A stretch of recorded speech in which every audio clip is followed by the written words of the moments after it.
Well, finally we're here. Can you hear me well? Yes, thank you. I can. Thanks for having Oh me, my Matthew. God. Yes. Thank you everybody for holding on. We had some technical issues backstage. Can you hear me? I hear you fine. I'm reveling in the fact that for once it wasn't me. I Backstage. Oh, oh, you have an echo. Yeah. yes, it's me. It actually was me, but it wasn't me. It was your equipment. Uh-huh. I'm taking full responsibility. Yes, and we'll talk about that. Welcome everybody to another episode of In Orbit With, and this is a show in which we chat with people from the divination community about life, divination, and more. If you're watching a replay, thank you very much for tuning in. And today I'm honored to share this space with an awesome person whose channel I love and follow, and it's Oh, Helen from Irish Granny Tarot. Hello, Helen. Ramon, Welcome. thank you. Those are very, very kind words. Thank you. You're embarrassing And me. oh no, no, please, and I mean it. Um, Yes, and thank you everybody for holding on. We had some issues in the background, um, and Helen thought that it was her energy, and she was sharing backstage some of her experiences related to that, and we'll talk about that. But before we start, let's say hi to a few people here in the chat. Let's see. We have Miss Tarot D. Hello, Miss Tarot D. Thank you for joining us. We have Heather. Soul Alchemy, and Indigo Jaguar. Thank you very much, Heather. Heather I, actually helped me test the sound in the background. oh, that was a Um, Heather. yes.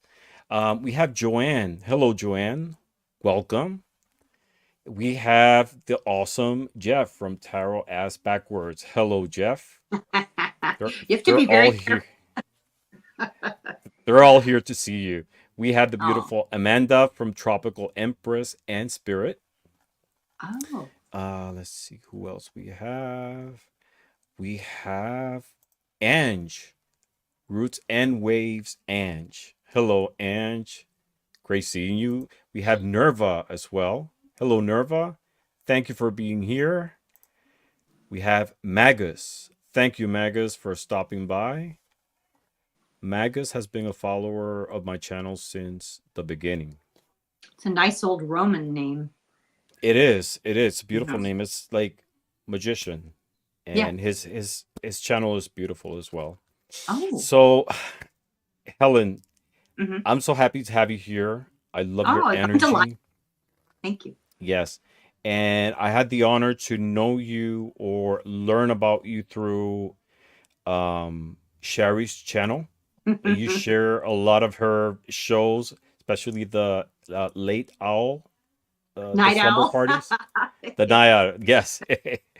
And they're a lot of fun. And for people who are not subscribed to Helen's channel, I have the link on the description below. Thank you. That's Hell, nice. yes, yes. It'll be awesome if people can follow you because your energy and your content is fantastic. Oh, So, Helen, for people who mhm. don't know you, who is Helen? Tell us a little bit about yourself. Let me ask her. Let me see.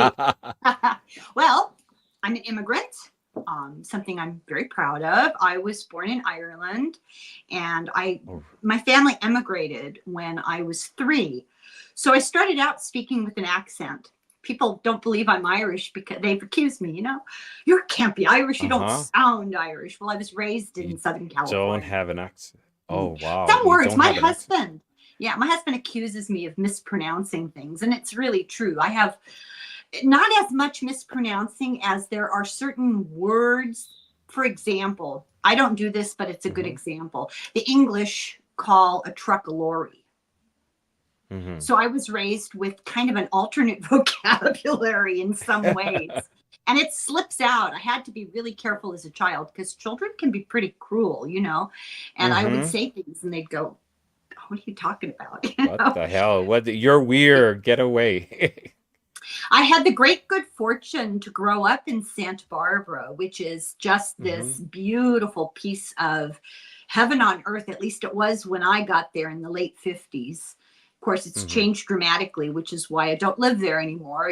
It's unaffordable now. But come from a big family, you know, the stereotypical Irish Catholic family. I'm the oldest of 12, six Mm-hmm. boys, six girls. Went to, Wow. like I say, I served 17 years hard time in Catholic schools, kindergarten through college. So they tried very hard to indoctrinate me, and it just didn't take. Mm. In fact, I'm sure if you've paid attention to my videos, I'm aggressively anti-organized religion. It's not the Mm-hmm. beliefs, it's the institutions, you know, the Yes. Mm-hmm. patriarchal control. I believe it strips people of free will. Yes. And what else can I tell you? Oh, how I came to do this. We'll get Uh, there. We'll get okay, there. We'll okay. get there. Um, it's not in vain if you think about it, because I too had I grew up in a household of organized religion, and I feel that it served me as a foundation Hmm. to my beliefs. You know, a lot of people who practice some form of divination, or even a lot of other spiritual beliefs, most of them can are much more receptive because they had a Hmm. foundation. If that makes sense. Yeah. Oh no, it's an entree into thinking of something beyond the material world. It just feels normal Mm-hmm. because you're raised with that. The way that you interpret it, your thoughts on it might change as you get older. I think it's nuanced, though. I think there's a huge difference for women, because patriarchal religion is not just about God and Jesus and, or, you know, all of whoever. It's about what women wear, where they go, how loud they speak, uh, How you think, what they what do you with their should think or not. bodies. Yes, Mm-hmm. right. And the responsibility they carry for the behavior of men, and their obligation to procreate. And this seems to be a common thread through theocratic thought institutions, you know, not just organized religions, but any group, you know, that has that desire for patriarchal control. Mm-hmm. Definitely. It totally makes sense. We have some more people who stop by, and we have Faye of the Forest 444. Hello. Thank you for stopping by.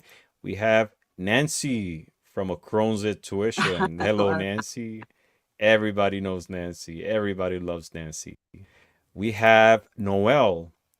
Noel is here from From Greece. Greece, oh my God, does it blow your mind how Y- global the reach is? It's Blows my mind. amazing. Yeah. Yeah, this we have people stopping by the show from Japan, from Austria, Australia. Yeah. So it's great. You know, that's the technology in many ways, brings us together, and it's for a good cause as well. I've had people reach out to me from Pakistan, from Wow. Ukraine. I Uh-huh. had a woman who's sort of trapped in Ukraine who communicates with me. And then, of course, Australia is just full of shamans and, and tarot card readers. It's fabulous. I have to apologize if people wonder why I'm not saying hello.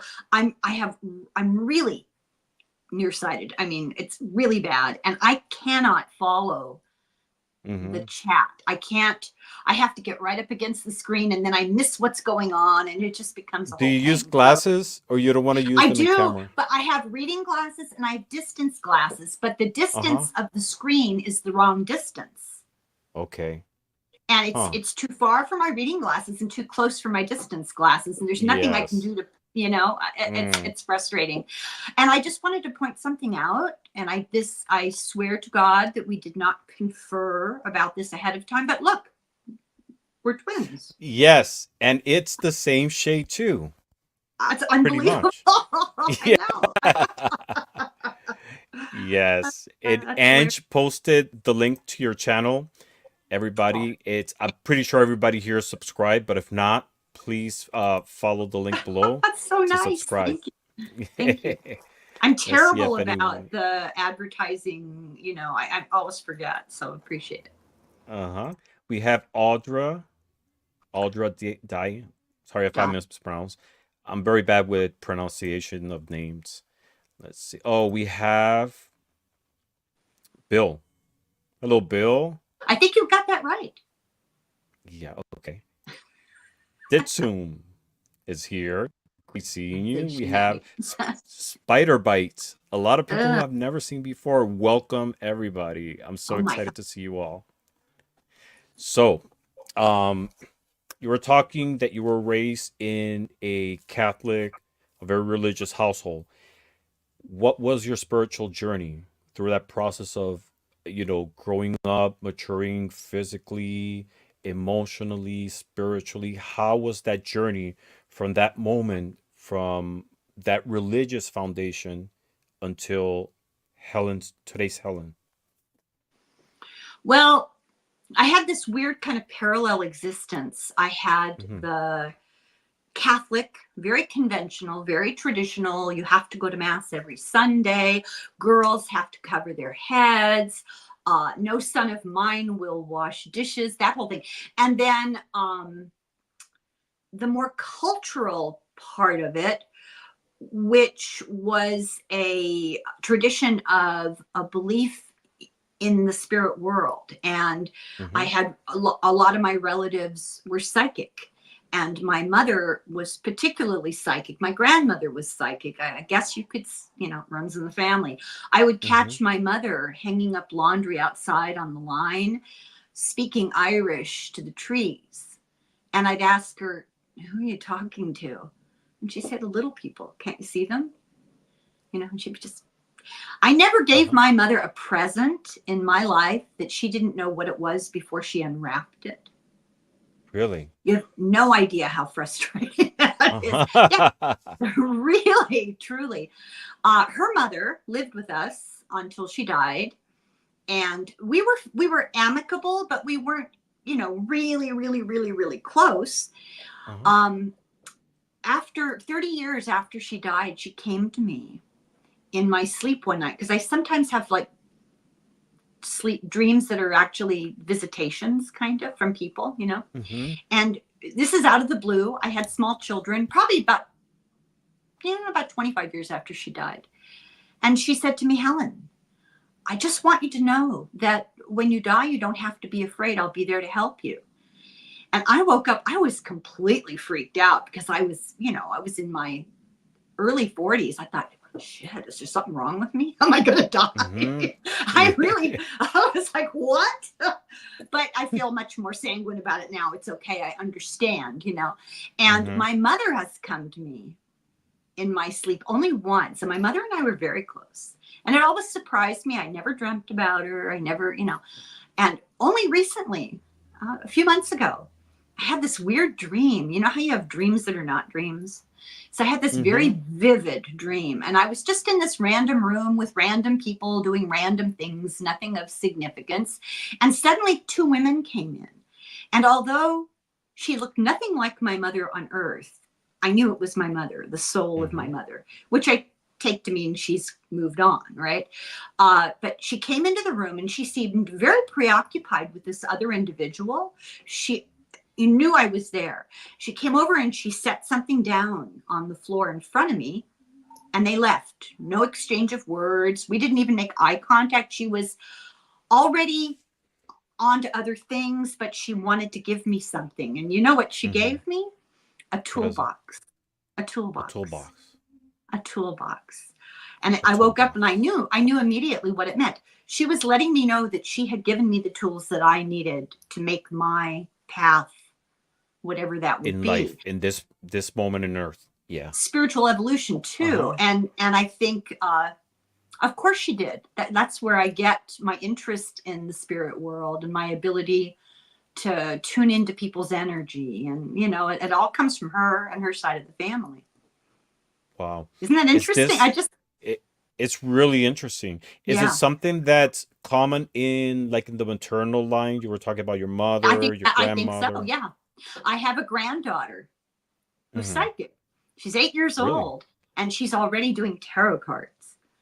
She's What? Really? since she could Mm-hmm. talk, all she wants me to do is tell her stories about ghosts and uh, aliens and Uh-huh. anything metaphysical or paranormal. She's there. Nothing scares her. She wants Wow. to know all about it. So my daughter sent me a little short video on the phone the other day, and there she is sitting. I bought a package of tarot cards thinking they were really cute. They looked like little cat tarot cards. But when they came, they were only this big. Mm. I thought, oh God, I've been, Mm-hmm. I should read the directions more carefully, the description more carefully. Uh-huh. And then I mailed them to her. I sent them to her because I thought, she likes me to read cards for her when she comes to visit. And my daughter sent me a picture and she said, oh my God, it's a little Helen. Here she is. And she's reading the tarot cards and telling my daughter all about it. And that is Hilarious. beautiful. Yeah, it's That's great. beautiful. Oh Utterly my God. hilarious. We have Debbie from Three Shifting Shifting Day. Veils here as well. Love Thank you for that name. stopping by. It is beautiful. So that is beautiful. So do you share with her like any knowledge in terms of how to read the cards? Yes. Yeah. When I don't see her enough, because they live Mm-hmm. just far enough away that it's kind of it's a long weekend uprooting of their lives, and it can be onerous when you're working and everything. But Right. yes, when we get together, that's what they want. They want to sit in front of the fire outside and have me scare them, tell them stories, which I'm happy to indulge. Uh-huh. Yeah. And it's something that they will always remember as well. Those Yeah. moments with Yeah. grandma and the stories. So how did you make that leap from, in that process of maturity, in terms of spiritually, it's into divination? Well, I was like her. I was Mm-hmm. always interested in the paranormal, in the Mm-hmm. metaphysical. When I was about, I'm not 100% certain, give or take a year or two, when I was about 11 and the incident of Betty and Barney Hill happened and they claimed they were abducted by a UFO. I was Mm-hmm. all over that story. I used to read obsessively about the pyramids and ancient Egypt and magic. At one point, I thought I was a witch. I had no, I mean, not really, but Uh-huh. Um, what was the other thing? Oh, Nostradamus. I actually ordered when I was in high school from the library side by side Nostradamus quatrains in Old French, New French, and English Mm-hmm. because I was taking French in school and I thought, oh, this is a perfect way to learn French. Oh, Is it well. But it's like old French, right? Or was it a translation? They had three They have languages both. Uh-huh. and medieval French because that's what he was, and then real French, modern French, and Uh-huh. English. But it was interesting because I got all into Edgar Casey and Nostradamus and all that stuff. Uh-huh. Always been into it, always, always. But what really got me started doing tarot? I didn't do that until 2021. And what really got me started was I don't like to talk about it because I get in trouble with YouTube. I crack a joke and they take me seriously. That unfortunate experience that we had that made everybody stay home Mm-hmm. Yes. okay. Mm-hmm. Uh 2020. Mm-hmm. correct. And one day I was looking for news and I'd missed the news. I wanted to know, this is terrible. I want to know the body count, right? So I thought, oh, YouTube it replays news. And stumbling through YouTube, I discovered, oh my God, there are people telling the future. Oh my God, this is right up my alley. And I went down the rabbit hole. I discovered tarot card readers. And I thought, I could do that. And so I sent away to Amazon and got a deck of tarot cards and just started doing it with people on screen. They'd answer a question and I'd do my cards and see, similarities. And I did make an effort to try to understand what the cards are supposed to mean. I Mm-hmm. did bother to do a little homework, and oddly enough, so I have 5 girls and they all kind of pity my ineptitude, let's put it that way. And so I wanted to set up a channel. I had no idea what to do. So Mm-hmm. day one, I called one of them, whoever was available. We spent a couple of hours with her getting more frustrated, and ended with me crying and her mad. And then the next day I called the second daughter, and this went on through all five. And I finally got the one who had the most patience, and she helped me, and I got it set up, and had it all ready to go live. Guess, ooh, you're fading away. Guess what day? January 6th. While Oh, that really? whole mess was happening in the Capitol, I was crying over my YouTube channel, trying to get it set up. Yeah. Oh my God.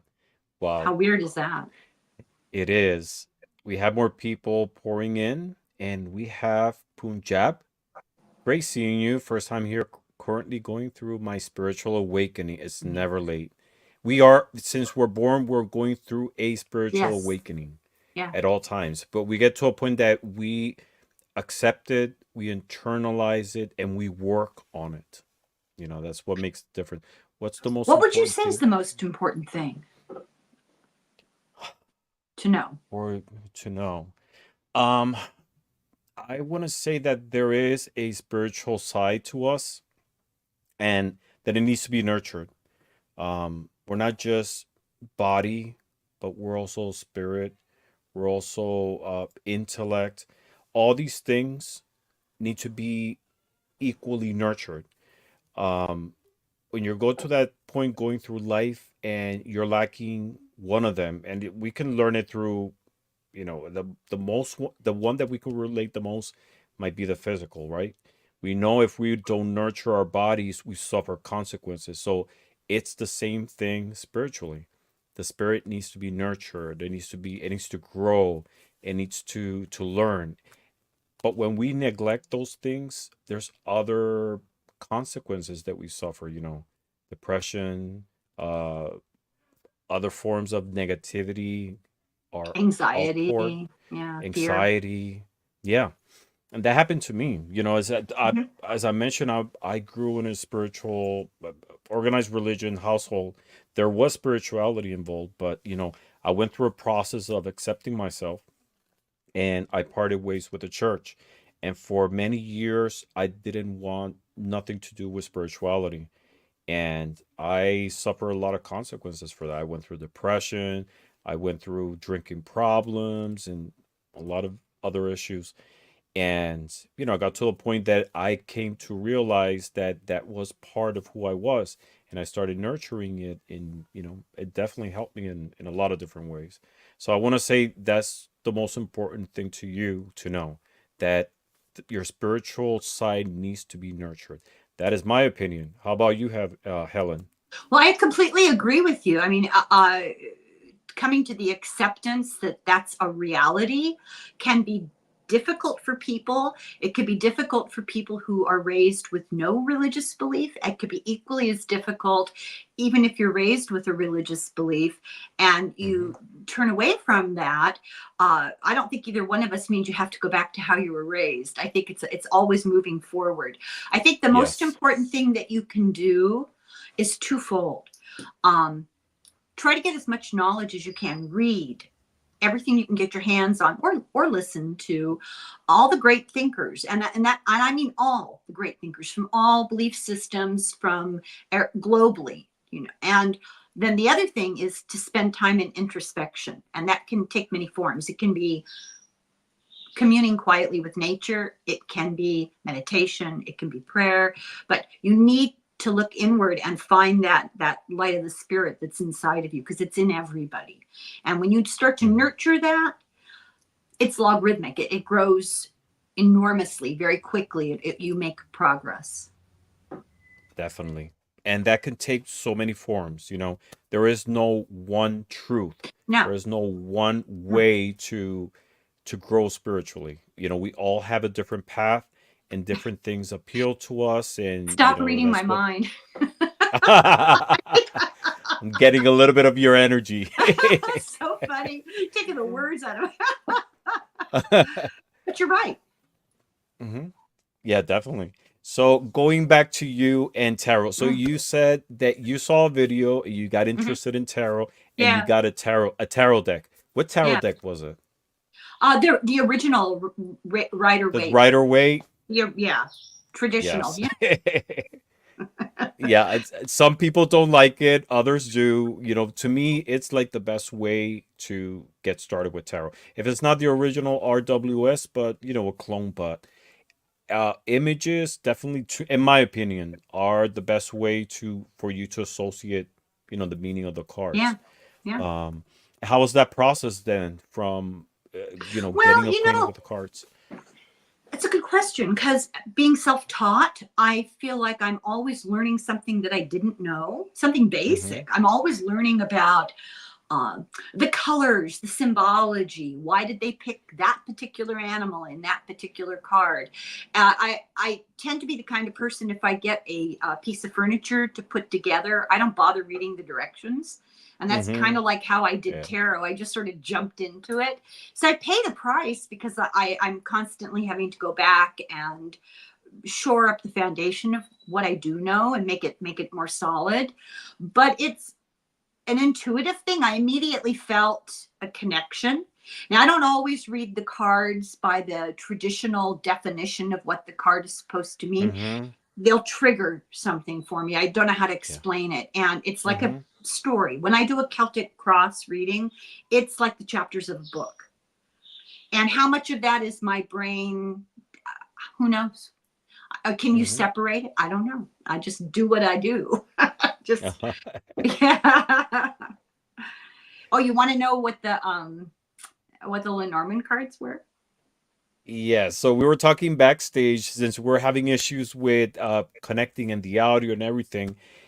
Uh Helen pulled some cards to see what was going on. So share. I don't know what the You cards don't said. know. So You wouldn't we're let me all tell. gonna hear it for the first. No, I wanted to wait till we were live to share it. So what did So the we had cards this say? terrible audio issue. I ran around turning off my keyboard and my phone and my earphone, my Bluetooth. I turning off everything, thinking it was my fault because as I was It telling was on my Ramon, end. I have a conflicted relationship with electronics and technology. I can't wear a watch. I have to take these off like as soon as we're done, or because the chain Mm-hmm. will break. And I go through coffee pot, espresso makers and telephones and little keyboards. I go through them like packages of toilet paper. They just get used up. I can't keep them Uh-huh. working. It's terrible. Why is that? Why is that?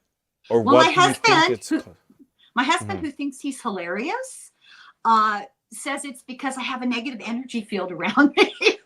But I think he's on. I do No, think you he's don't. on to something. I think psych- psychic ability is no mystery. It's just a matter of learning how to tune in to the information around us. We're sitting in a soup of Hmm. past, present, and future of everything that was and will be. We're sitting in it. This is my belief, and we're all I like believe that too. batteries. And it's like having a Hmm. radio. Some people's radios get different stations or more stations or clearer stations. And if you toy with them, you can get them to work better. And I think it's a little like that. You just tune in. And I really do believe it's about wiring to some extent because it runs in families. And it's kind of a genetic wiring thing. Maybe it has to do with your particular anatomy, how your nervous system is set up. So members of a family have an easier time being clairvoyant, and other members of some other family are some telepathic. And I really do believe it's partly material. There's more to it. It's karmic. It's Hmm. spiritual. But yeah, so I'm Yeah. learning the Norman cards, and you'll have to forgive me because I'm really new to them and still pretty uncertain. But my gut feeling was, well, this is the usual thing that happens when I do anything. I mean, you have no idea what a torture I go through every day, every single day. I want to hear we want to hear more about that Okay, because so Mhm. I thought, okay, and I believe this is a lesson. I think one of my lessons in life is to learn patience. I'm very impatient. I want everything done yesterday. I want it done the way I want it. And I'm very organized and I get stuff done. And, I have unrealistic expectations. And I'm being taught patience, everything constantly. Nothing ever happens on time. I'm always holding on the phone 40 minutes. It's just a curse. So I'm thinking, okay, this is yet another lesson. So I got the coffin, which is about change, Mm-hmm. right? The Mm-hmm. whip, which is about a little anger, a little frustration in Mm-hmm. this context. I got the clouds, which is about confusion. I thought, what's Mm-hmm. going on? This is making me mad. I don't like dealing with this. And then I got myself. Oh my God. Okay. Yes. Okay. There you go. Do Yes, you agree? I do agree. That's on point. That's Yeah, on point. You got the meanings down right I there. take a hint. You know, Mm-hmm. I don't have to Yeah. be hit in the head more than once. Yeah, definitely. I uh, love Lenormand. After tarot, that's my favorite mhm, form of mhm. divination, and it's fascinating. The only thing that I change is the definition of mice, because traditionally mice in Lenormand is about decay, things that are uh, deficient, things that are winding down. That's an alternate meaning, but I use for mice I use wisdom. To me, I see Oh, them as that's animals of wisdom. interesting. Oh, see, I Yes. always regard it as kind of worry, anxiety. That's more for the birds. I mean, you can assign whatever meaning you want, but Yeah, birds are traditionally with the anxiety, nervousness, chatter. But I assign wisdom to mice because I associate it with Lord Ganesha. If you see a depiction of Lord Ganesha, he always has a little mouse next to it, I didn't and know that. it symbol yes, and it symbolizes wisdom, and that always stayed with me. And I just associate mice with that concept because I don't like associating negative concepts to animals. And that's something we do every day. You're a cow, you're a pig, you're a snake, you're a dog, and always in a negative connotation. So same thing with the snake. With snake, um, I see it as renewal because the snake sheds its skin. I see it as being able to navigate through situations. So it's not necessarily a negative Well, concept that I have. here's a little tidbit about the snake. If you go through mythology, the snake is always bad, evil, Mm-hmm. and it's usually equated with dragon. So they're interchangeable in ancient mythology. And so there's one set of beliefs that this relates to our alien forebears, our Mm-hmm. progenitors. Okay. Uh, there's another set of beliefs, and I think this is actually a fact. The snake used to be the symbol of the goddess religion. And therefore, you have stories like the snake luring sin into the Garden of Eden. They tried very hard to equate the symbol of goddess religion with evil, with bad, and Mm-hmm. rejected it. The story of St. Patrick, he drove these snakes out of Ireland.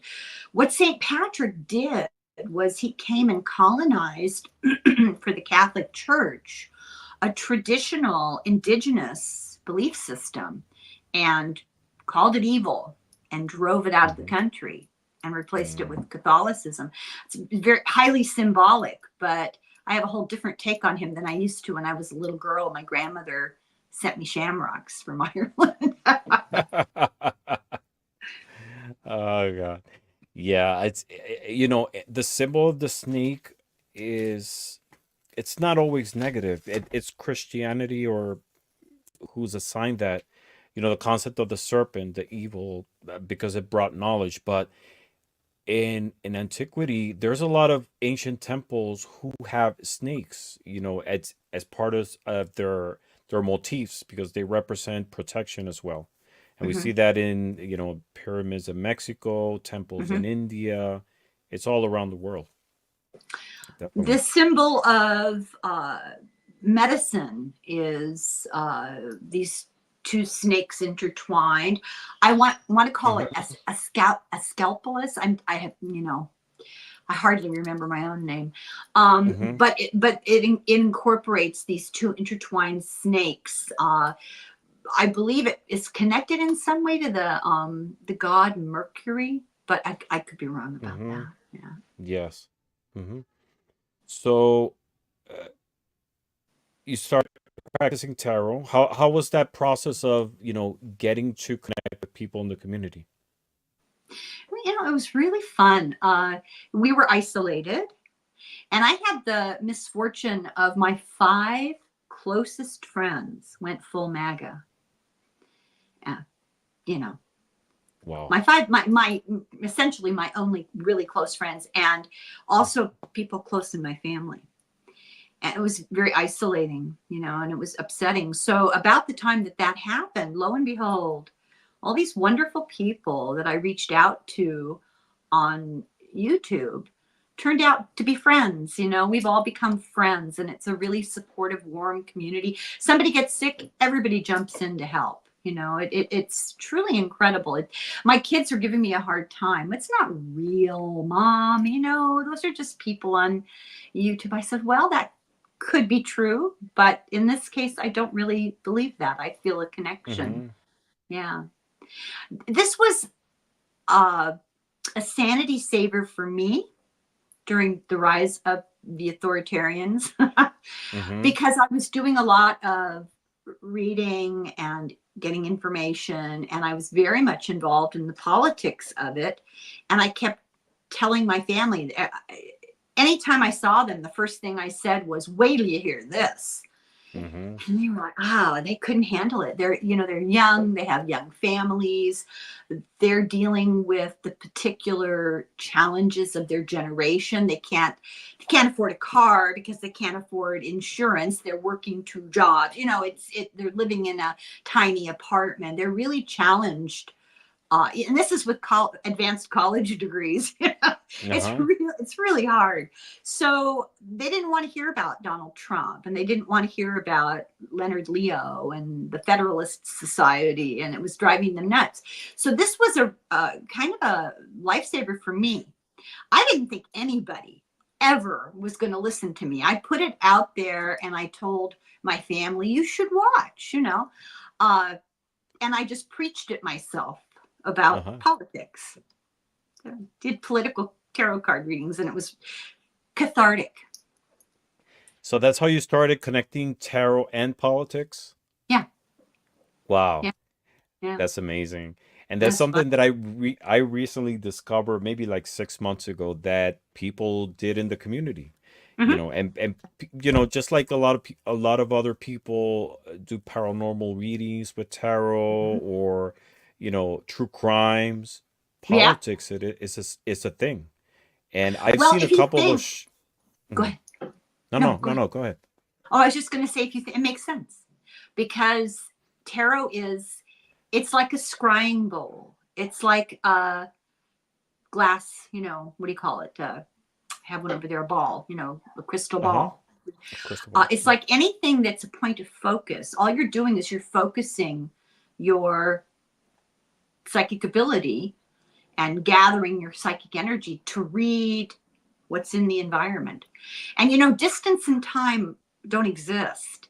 So you can read about somebody in Washington, D.C., you can read about somebody from the Middle Ages. You just have to learn how to focus that energy. I'm not saying I can do that. I'm just saying the potential, is there. Have you And tried? yeah, well, I do it when I do political readings because I'm reading about all these miscreants, that are in Uh-huh. Oklahoma and Texas, and they're doing terrible things to people. And I'll say this. Yes, I know about the facts behind them because I do the reading, the paper reading. I read. But when I read tarot cards on them, you get more nuance, you get more insight, you get maybe their motivation or maybe what their fear is, what's driving them. A lot of them, it's fear. It's really interesting. Mm-hmm. And yeah, you could say, well, sure, that, everyone knows that. Well, when the cards validate it, the cards can only be interpreted so much. They're somewhat subjective, but they are objective too. There's a meaning to them. And when you lay out cards and there's an obvious meaning being told to you, it's always cool when it validates what you kind of suspect anyway, right? Hmm. So, You were saying that time and distance doesn't exist, right? mhm. Okay. How do you think you're able to tap through the cards or any form of divination into those energies to be able to access that information? I don't know. I think it's the same way some people can do remote viewing. It's Hmm. the same way that some people are extremely clairvoyant, or clairaudient. Uh, Everybody has gifts. Everybody, they're just other senses. They really are Hmm. a capability I think most humans have. It's like the ability to do music. Everybody can sing happy birthday to you. Some Hmm. people can play Mozart, and some people sing happy birthday and you don't want to hear it because they're so off key, but they can still do it. and Right, and right. their Uh-huh. their their strength may be in baking the birthday cake. Uh-huh.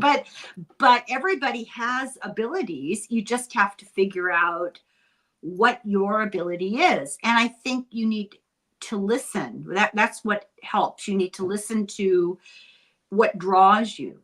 I listened to the day when I saw the tarot cards and I went, it was like a light bulb went on over my head and I went, oh, I could do that. I mean, what Hmm. made me think I could do that? I don't know. Nobody in my family You even knew. said the word tarot. Yeah. Hmm. What was your concept about the tarot before you put your hands on one? I knew nothing about them. I knew they were cards. I knew they Hmm. had pictures. I knew it was old, and I knew that people used them for divination. That's all I knew. I didn't know what the cards were. I had to learn.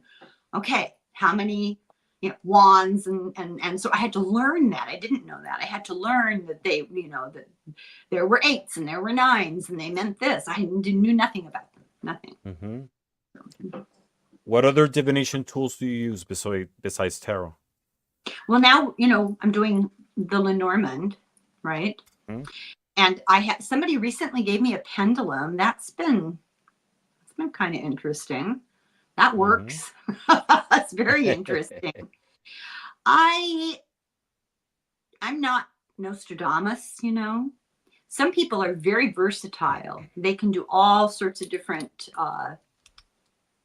psychic sorts of things. I have precognitive dreams. I read people. I know that sounds creepy, but It's scary, yeah, I but don't it's know. good. Uh-huh. My whole life, I can remember as a child having certain relatives and certain friends of my parents that I would meet, and I would just really not like them for no reason. And then later, everyone would find out something terrible. Wow. So I make snap judgments about people, and I now know that I'm not just a horrible, judgy person who's going to go to hell for judging. It's not. Uh-huh. That's not what's going on. It's feeling the energy. I knew Hmm. my husband the day I met him. Oh, I didn't meet him. We were working in the same hospital, and I saw him getting into his car, and it wasn't one of those, oh, who's that cute guy? Not at all. He wasn't Uh-huh. my type. I didn't, never occurred. It actually did not occur to me. But the minute I saw him, I thought, oh, I may not have been able to verbalize it at the time, but I knew that he was a significant person. Isn't that Hmm. odd? And we hated each other, Really? we're very different, very Uh-huh. different. But Well, it's isn't that interesting. right? Maybe that energy between the two of you was so strong that at first it might have been hate, but it fine-tuned until the point that, you Like know, magnets. Yeah. it ended Yeah. up being love. It's Yeah. that's just one extreme. Love and hate are two different extremes. It's just getting to that point, right? It's very funny how very often you'll see people of opposite temperament end up meshing well, getting along well eventually. It's interesting. Mm-hmm. Yes. Miss Tarot D says, Helen, I relate so much to you. Yes, I read people's energy as well, and I have been really repulsed by some who later turned out to be very bad people. I'm glad you pay attention to that, Mr. tarot-y because Mm-hmm. a lot of people, it's called the gift of fear. And I'm not saying that you always feel afraid. I'm just saying that that Right. intuitive Mm-hmm. knowing is, there's a book about that called The Gift of Fear by Gavin de Becker. And it's addressed mostly to women. And he talks about how um, anybody who's in a vulnerable situation is very likely to talk themselves out of believing it. They feel it intuitively, and then their head takes over, you know. And I've learned not to do that. Ah, didn't you? I I was didn't like totally. her. Oh wow, I did. yeah. But now Remains I to be love it. seen. We'll see down the road, 5 years from now, what you Yeah, think. yeah. Just wait. Her shoe hasn't dropped yet. Yeah. I was in And the grocery store one day and I suddenly got so creeped out. I mean, I could, you know, they talk about the hair going up on the back of your neck, and I just hmm felt, oh, and I had no idea why. And I tried to be cool, you know, turned around, and there were about four people in line behind me. And at the end was a guy. And we didn't make eye contact. I knew nothing about him. I didn't recognize him. It was so heavy. I had to get out of line and go into a different line. And then I had kids with me, you know, hurried out to the car. And when I finally got everything loaded into the car and I was backing out, I saw him come out of the store and head in a certain direction. I went way out of my way to stay away from him and get away from him. wow. What was that? Just an ordinary looking guy. But ooh, hmm yeah. Yeah. I mean, we are all energy. We're Yeah. surrounded by energy. And it's funny because it's something we can't see or touch, but we know. Mhm. We know when we connect with someone that we share, that we're compatible, that there is chemistry, right? It's that energy. Um, in my case, I have this thing that I know when something's off with you, something's wrong, and you don't have to talk, you don't have to say Uh-oh. anything. I can just like pick Uh-oh. it up. Like Yeah, yeah. happens to me all the time. I see people and I say, "What's wrong with you today? There's something going on," and they say, "How do you know?" It's they try to mask it, but somehow I'm able to tell, and it's something in the energy. The energy Mhm. is different.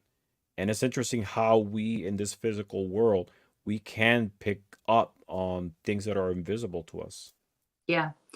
I don't pick up on health, but I hmm pick up on emotional state. Yeah. And I pick up on general just your general vibe. I hate that word. Everybody uses it, but I think you know what I mean by it. hmm I'll you get together in a room with a group of people and there's somebody that just, you know, you talk about being rubbed the wrong way Right. and there's Uh-huh. no real good reason for it, but there's just this feeling, and usually it later turns out to be true. You know Denise Siegel. Yes. hmm Well, Denise Siegel, amongst her 8 million other talents, it's sickening. she, she has so many abilities. And I'm not hmm just talking psychic, you know, she's an artist, a painter, a singer, you know, a screenwriter. It's just unbelievable. She reads auras. And the first couple of times I talked to her, I said, you know, can you not look at me directly? Because I don't want you to see this big, gigantic black cloud I've got hanging over the top of my. It's disconcerting if you get used to it. I've gotten used to interacting with people who are psychic and they know things, they'll say what you're thinking. That happens hmm all the time. It's incredible. You get more comfortable with it. hmm Definitely. So you were talking earlier that you delve in the world of dreams.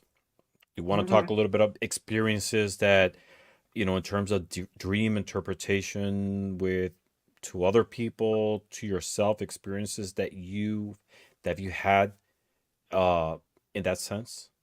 I think dreams are very individual in the sense that what you dream may be metaphysical or it I may be particular to your life and it wouldn't mean the same thing to anybody else. And the hmm kind of dreams I have that are significant, it's not all the time. It's not, in fact, it's not all that common. But when I have them, they're very significant. They have a different feeling, a different flavor than regular dreams. I wake up with the sense that I've been really busy all night, you know. Mm-hmm. I'll give you an example. I grew up in Santa Barbara, and I was a young adult. I was working at a hospital and working 3 to 11. So my mornings were free, and a girlfriend and I went to the beach. And I'd had a dream the night before. And we went to the beach close to the university, which was close to the airport. And while we were lying on the sand, which I can't today believe I ever did that because I'm originally redhead. I can't even believe it. Uh-huh. Lying on the sand, and these airplanes are taking off over our heads. And I finally told her, you know, I have to get out of here. This is making me really uncomfortable. And I told her my dream. So in my dream, I was standing on the steps of the Santa Barbara Mission. And not in real life, but in the dream, you could stand on the steps and look and see the ocean. In real Mm-hmm. life, the ocean's in that direction. It's just a little too far to see. But if you were able to sort of condense the distance, you would see what I saw in my dream, which was the road down there, houses, and then beautiful big royal palm trees and the beach. And while I was standing on the steps watching the beach, just looking at it, this gigantic airplane, passenger plane, came down this way behind the palm trees and crashed into the water at the beach. Wow. Freaked me out. I woke up, I was just in a sweat. You know, that was a significant dream. So I told my friend, she laughed at me. We had to go to work anyway, so we packed up and we went to work. And we worked on the same unit. And so I was doing my thing, and she came up to me. She looked weird, you know. She said, Helen, have you seen the paper today? I said, no, I've been too busy. Are you kidding me? I've been busy. And she said, well, when you get a chance, there's a copy of tonight's paper, because it came out in the evening. This is way before the internet. There's a copy of the paper in the nurses' lounge. Go look at it. On the front page of the paper was my dream. It was a gigantic passenger plane crashing behind palm trees at a beach. And significantly, it happened in San Diego. San Diego's nickname is the Mission City. Mm-hmm. And I was Wow. standing on the steps of the mission. Yeah. Wow. That's Wow. amazing. Didn't That's help amazing. anybody. I mean, it Mm-hmm. wasn't a particular value as far as doing good for somebody, but it was, I think, a bit of a message to me, like, you need to pay attention to these things and take this ability seriously. And what was the outcome after that? How did you internalize that experience to your for your spiritual I growth? did a double shift at work and just kept on, you know, with my usual partying, and I was, you know, making up for lost time after very restrictive, you know, growing up, and Mm-hmm. yeah, having a good time. And then, you know, and then I met my husband. Yeah. Oh my God. So to me, hospitals are that like it's like a very dense energy place, like cemeteries, for example. You know, Yeah, people are born, people yeah. die. Did you had any experience at the hospital in which? No, I didn't have any like encounters. I never saw Mm-hmm. anything. But there's something to be said about the emotional and psychic weight of being around birth and death all day, every day. And I could feel that. I had a patient once, and I wish I had not been so young and stupid. This woman had had a heart attack, and she told me, I died. And I'm listening to her, and I was reassuring. I did all the, you know, the nursey things, but I'm thinking, okay. she said, she said, you know, she didn't feel well. She was at a restaurant with Mm-hmm. friends. She went into the bathroom because she, like most people, she didn't want to make a scene. Mm-hmm. And she collapsed dead on the floor. They had to resuscitate her, and they almost couldn't. While she was out, she said she found herself going through a tunnel. And this is the late 70s, and she was not the kind of person who'd be reading Raymond Moody. You know, Mm-hmm. this was an unusual experience at the time. It wasn't on Phil Donahue every night. So she went down this tunnel of light. She said, I came out the other end and I was in a beautiful field of my favorite flowers. It was something purple. I don't remember. She told me, I don't remember. I could smell them and I could see them. It was a beautiful day. And suddenly walking toward me were my mother and my father, long dead, and a few other people that I wasn't sure who they were, including a young woman. And I didn't know what to make of this. She seemed like she knew me and I didn't know who she was. Well, she got better. She went home. She was talking to a relative and she found out that she had had a twin that died at birth. Wow. Yeah. Mm-hmm. Yeah. Yeah. My goodness. Yeah. Were you, were you a nurse? I was in nursing school. I Okay. got pregnant and I Mm-hmm. mean, I was married. No We moved. judgment here. You can tell I was raised a Catholic. I was married. And we moved out of state and I was really miserable because I didn't like the hierarchy. We were Hmm. taught, this is honest to God, we were taught a doctor, implying a man, comes into the unit. You stand up and offer your chair, ask him if you can get him coffee. And I'm thinking, do I look like I'm a waitress? I mean, are you kidding me? I saw a nurse get fired when the doctor ordered the wrong dosage of medication. The nurse got Wow. fired for administering Uh-huh. it. I saw a nurse get pinched on the butt by a doctor. She turned around and slapped him, and she got disciplined for it, like written up and got in trouble. Uh-huh. Nobody said a word to him. It was just horrifying, horrifying. Yeah. And It was those are the different things times. yeah, different times. Different You'd like times. to, Yeah. My mom was a nurse, and my brother is a nurse, and it's a job that I could never do. But I yeah, always admired the dedication that nurses have to their patients, for the betterment of hmm people they under their hmm care. You know, anybody in I the medical field, but nurses more than anyone. I never got my RN, but I Hmm. had all that training, Yeah. and I never regretted leaving because I really was very unhappy. I felt Yeah, of course. stifled. Hmm. Years went by, and just by happenstance, I got offered a job right across the street, actually, taking care of a neighbor. She was 92 and she was very frail and she couldn't be left alone, but she didn't want to leave her house. I spent 12 hours a day with her for a couple of years until she died. So it started out more like house cleaning and cooking and keeping her company and driving her to appointments Hmm. and sitting and talking to her, trying to keep her brain alive. And it eventually became more and more and more actual physical nursing duties and stayed with her until she died. And I did that for a number of different people, one after another after another. A lot of people can't be around death. And when it's somebody that they love, it's extremely difficult. I understand Hmm. that. Yeah. But I could do that. So I really like doing that. That's awesome. So we're almost at an hour. Are you okay for a few more questions? Ramon, I have no social life. I'm here for the rest of the evening. Sounds great then. Love it. All right. I want to go back to dreams because to me that's always been like a very part of my life. My dad is has always had this gift that he sees things before they happen through dreams. And Oh.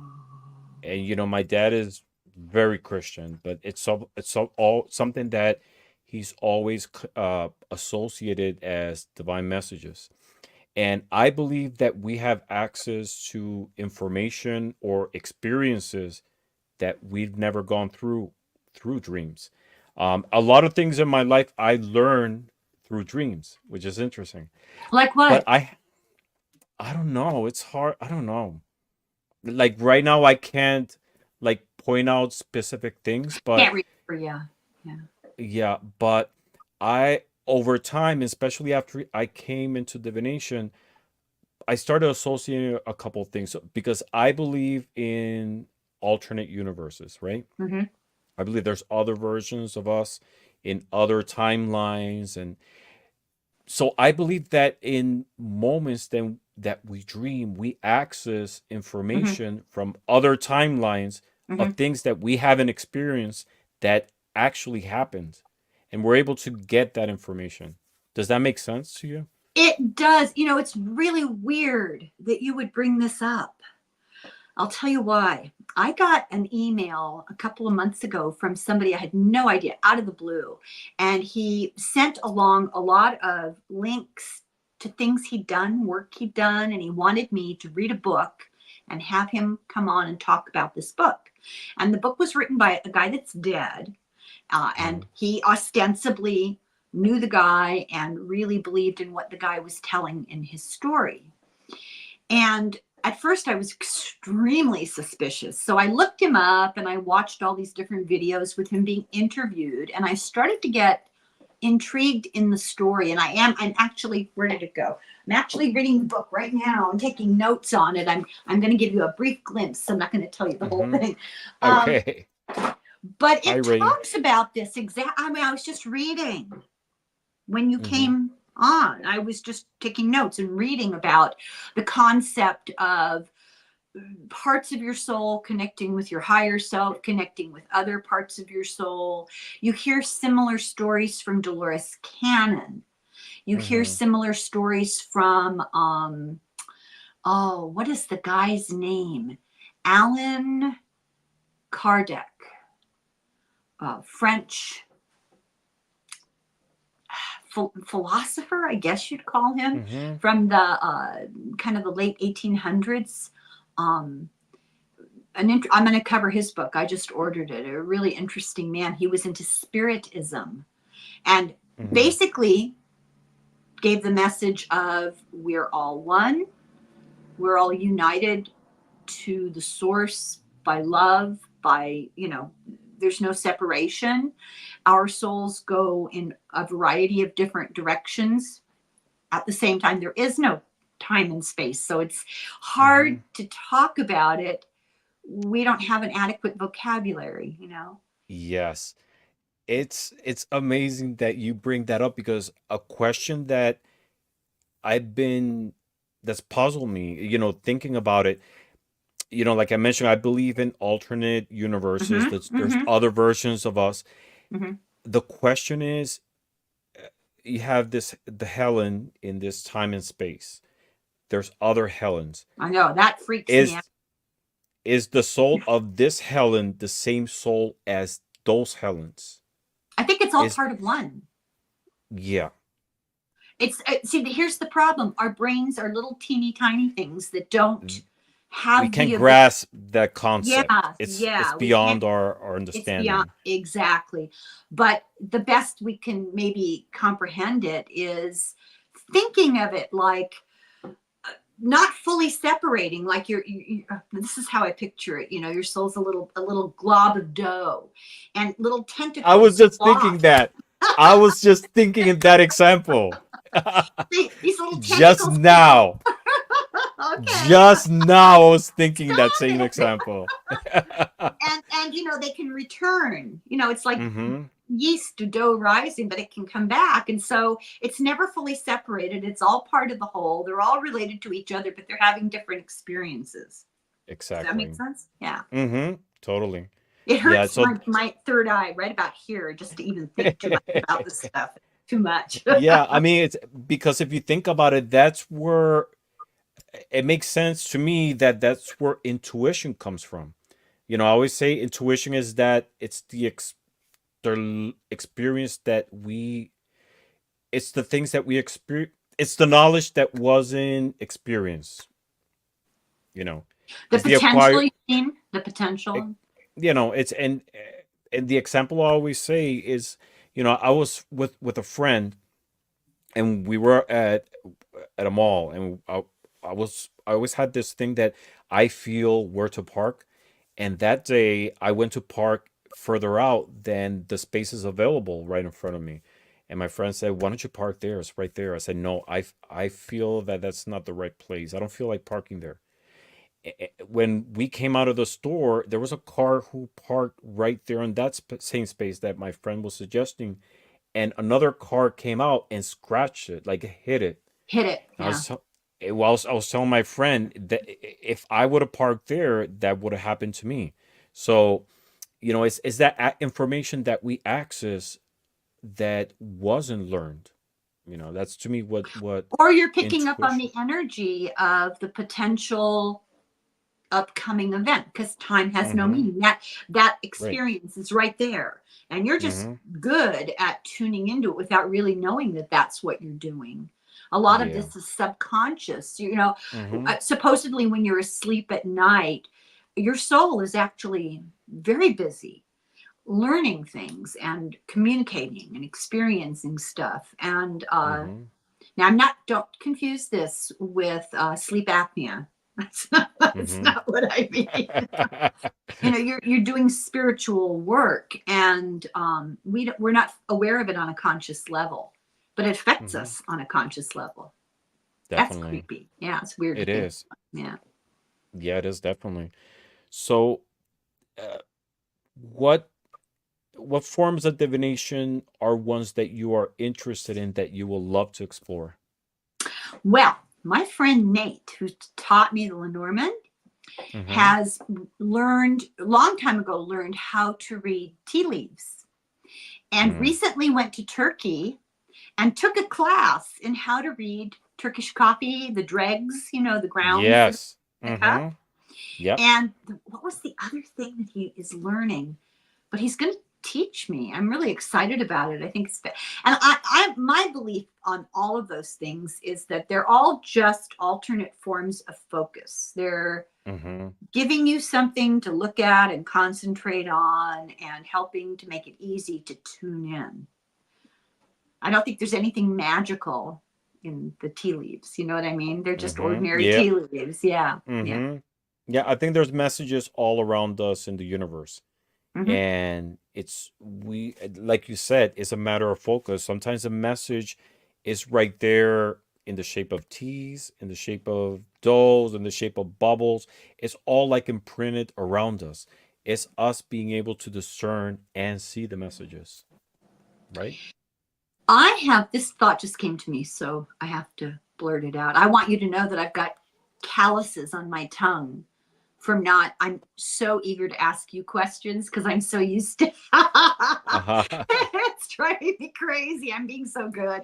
Um, You can ask me anything. well, I was gonna, oh, well, and I'm going to now. You're gonna regret it. Okay. Uh, we'll see. Before you came on, I don't know if you noticed when you first came on, I was a little jumpy. Mm-hmm. I kind of, startled because I was sitting here taking notes, and a thing I had sitting on a flat surface, completely flat, completely fine, just jumped off. Uh-huh. And this house is haunted, and it's benign. It's fine. It's Mm-hmm. not a big deal. It's been going on for a very long time. Things get moved around. And my husband thinks I'm losing my mind, but this has been going on for 30 years, and I'm finally acknowledging that.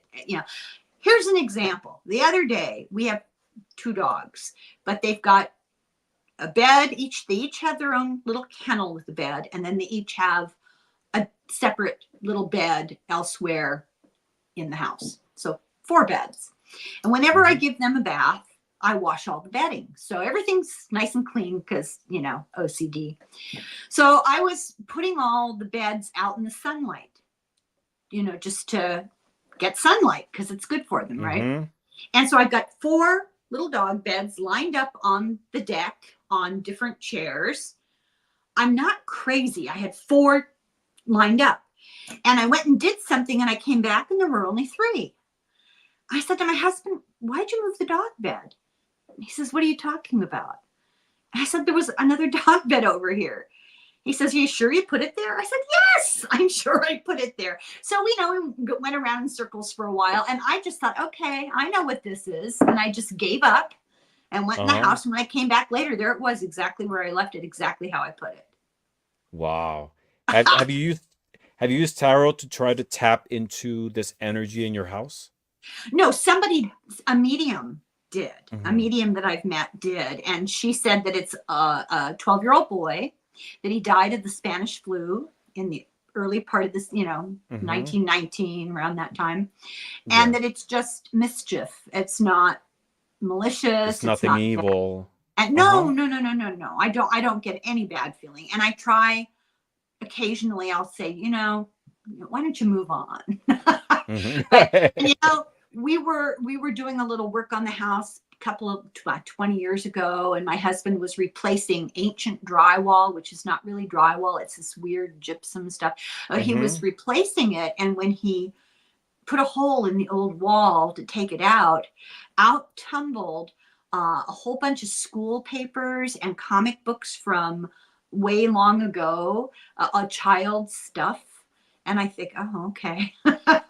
There it they is. were they were too aged. They were like dry leaves. They were falling Hmm. apart. But it was really interesting to see, the remnants of people who had once lived here. Hmm. Interesting. Definitely. There's some energy imprinted there. Joanne Miranda said, I will love to learn to read coffee grinds. It's actually fascinating. I have a video on my channel in which I explore reading tea leaves and coffee grounds. Oh, I'm gonna And look for it. yeah, tasseomancy. It's amazing because I love tea. But it is a very powerful form of divination, and it's not difficult at all. It's very simple. There is sort of like a procedure, like how to do the reading, but it's like scrying. It's basically Yes. scrying on tea leaves or coffee grounds. I find tea leaves much easier. Coffee grounds, especially with Turkish coffee, you have to use like a specific type of coffee because it's thicker. There's a way of Yeah. preparing the coffee. Yeah. So maybe black tea, I love black tea, is the one that I use the most. Sometimes chamomile tea, but it's beautiful. It's an amazing form of divination in Can I ask you where you're from? Puerto Rico. Okay, the reason I'm asking is I would not associate Puerto Rico with tea. Am I making a No. mistake, or is it more of a coffee culture? Course, it's a coffee culture. It's too hot. Well, we drink coffee, but it's too hot for tea. I don't know. Coffee is embedded in our culture. Coffee is hot too, but See, that's what I thought. See, I'm from Ireland, and they're all about the tea. My mother, if she mm-hmm. took the trash out, when she came back in, she had to put the kettle on and make a cup of tea. She went to the store. When she came home, put the kettle on, Tea. make a cup of tea. It's just Uh-huh. this like Pavlovian response, tea all day long. I don't like tea. You I don't? I love love tea. coffee. Really, I love tea. It's like Freaky Friday. We switched. Yeah. Yeah, I prefer tea, especially I I drink my black coffee. I mean, I drink my coffee. I don't like it black, but I prefer black tea instead because it still wakes me up, but it doesn't make me anxious. And I'm drinking tea all day long. Black tea in the morning, green tea, jasmine tea. I love jasmine tea. And at night, every night, I drink chamomile tea, which I Okay. have here, by the way. But I like my tea cold. I don't Oh, like it uh room temperature is the hottest that I like. I always like all my teas cold. So I prepare my chamomile tea that I'm gonna drink at night. I prepare in the morning and and I let put it in the sit. fridge. And Yeah. at night I prepare the black coffee that I'm gonna drink in the morning. Oh And then my I God. put it in the fridge. But I That's, love tea. and you're from a hot climate. My Uh-huh. mother's from a cold climate, and her tea had to be roasting hot. It had to burn your mouth. It had to I be so can't. hot. I Now can't. we're all a little weird. I think we all have our Mm-hmm. little things. It's interesting that this is terrible to admit. My biggest fear, if Trump becomes president and fascism sets in, is that he'll screw up the delivery of coffee beans. What am I going to do? Well, you still have time to start stacking up in coffee right there. I am. Oh my god. Uh, That's pathetic. we all have our things. Here I'm doing this live from my house basement, and on my basement we have two separate rooms. And one of my rooms, I call it my doomsday room, and I have like storage there, all different types of like dry food and everything, just in case something happens. You never know. Yeah, It yeah. doesn't. I don't know where you're living now. Do you talk about it? Yeah, in Philadelphia. Oh, okay. Well, not necessarily what you call a serious earthquake zone is what I was trying to get at. Right. But growing up Uh-huh. in Southern California, and I had a brother who was a fire chief, and so he was all about the prevention, right? And he Uh-huh. browbeat me into putting together essentially an emergency pantry. And Mm-hmm. I got a lot of stuff, but the hilarious part about it is I bought everything he told me to do over time, and I put it away. It's an area of my garage, and then our unfortunate medical event happened, Uh-huh. and they had no masks, right?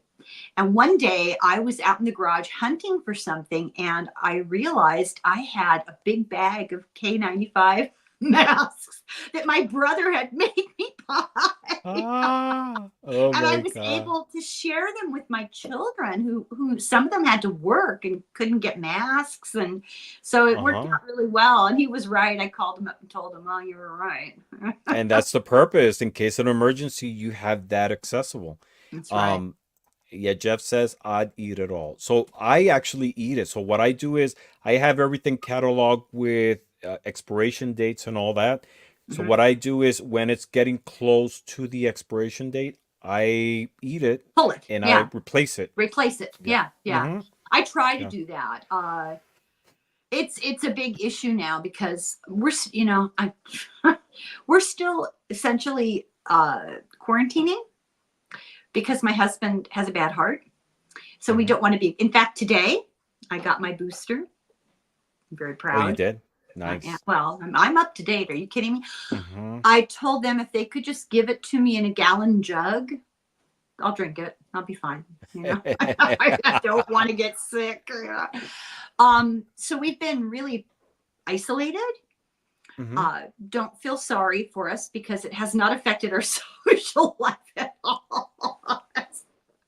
We're both kind of self-sufficient, and we have interests, and we keep ourselves busy, so it's okay. Uh-huh. But yeah, if the apocalypse comes, we're set.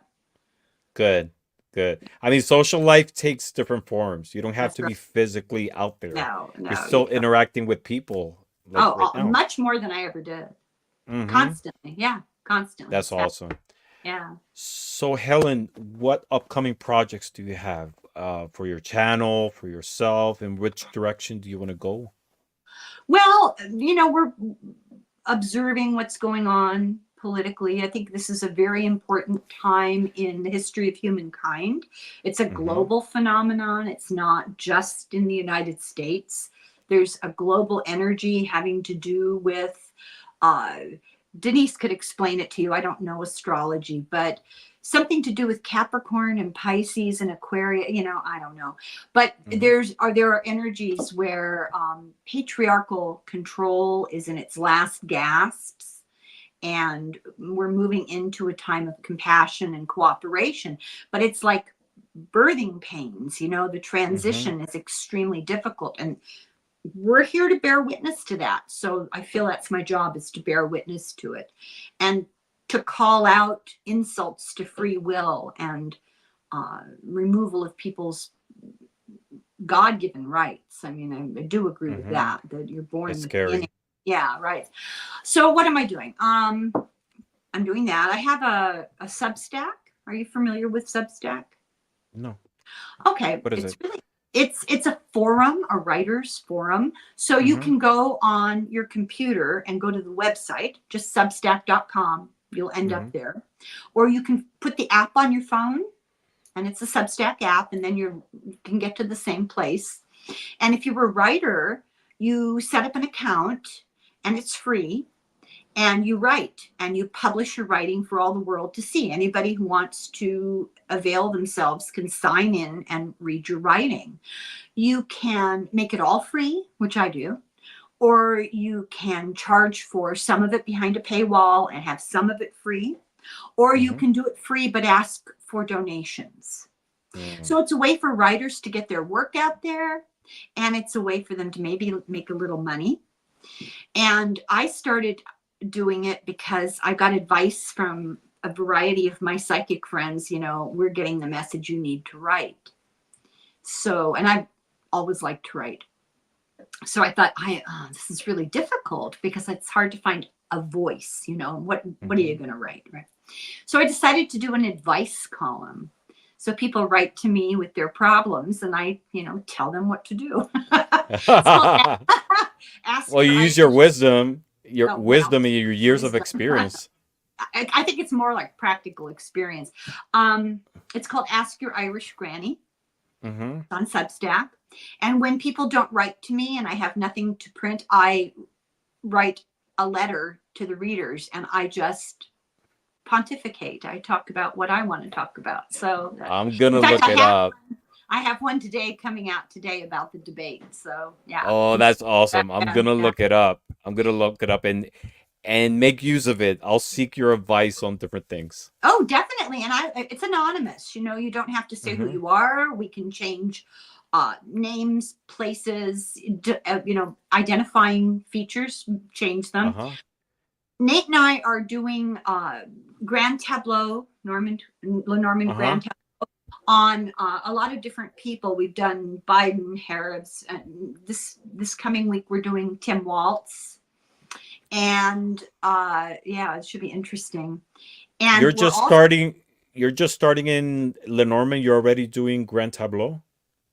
yeah, he's a good How's that teacher. going?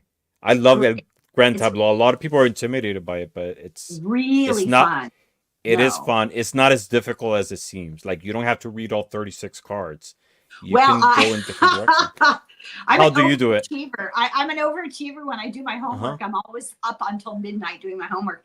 Uh, he has it inherent because he's done it for years. So Uh-huh. we're now taking clients. We're actually doing it for people, and we'll get somebody's request, and I lay out the cards and I'm studying them and I'm looking at all the variations and I write pages of notes and I have a Uh-huh. thing my husband made me. It's too far to reach. It's a grid that shows the houses, you know, Uh-huh. and I fill in all the houses and I look on the relay. I'm learning a lot. It's really great. I really enjoy it. So if you want your Lenormand cards read, anybody, you know, Nate's, you can find him on my channel.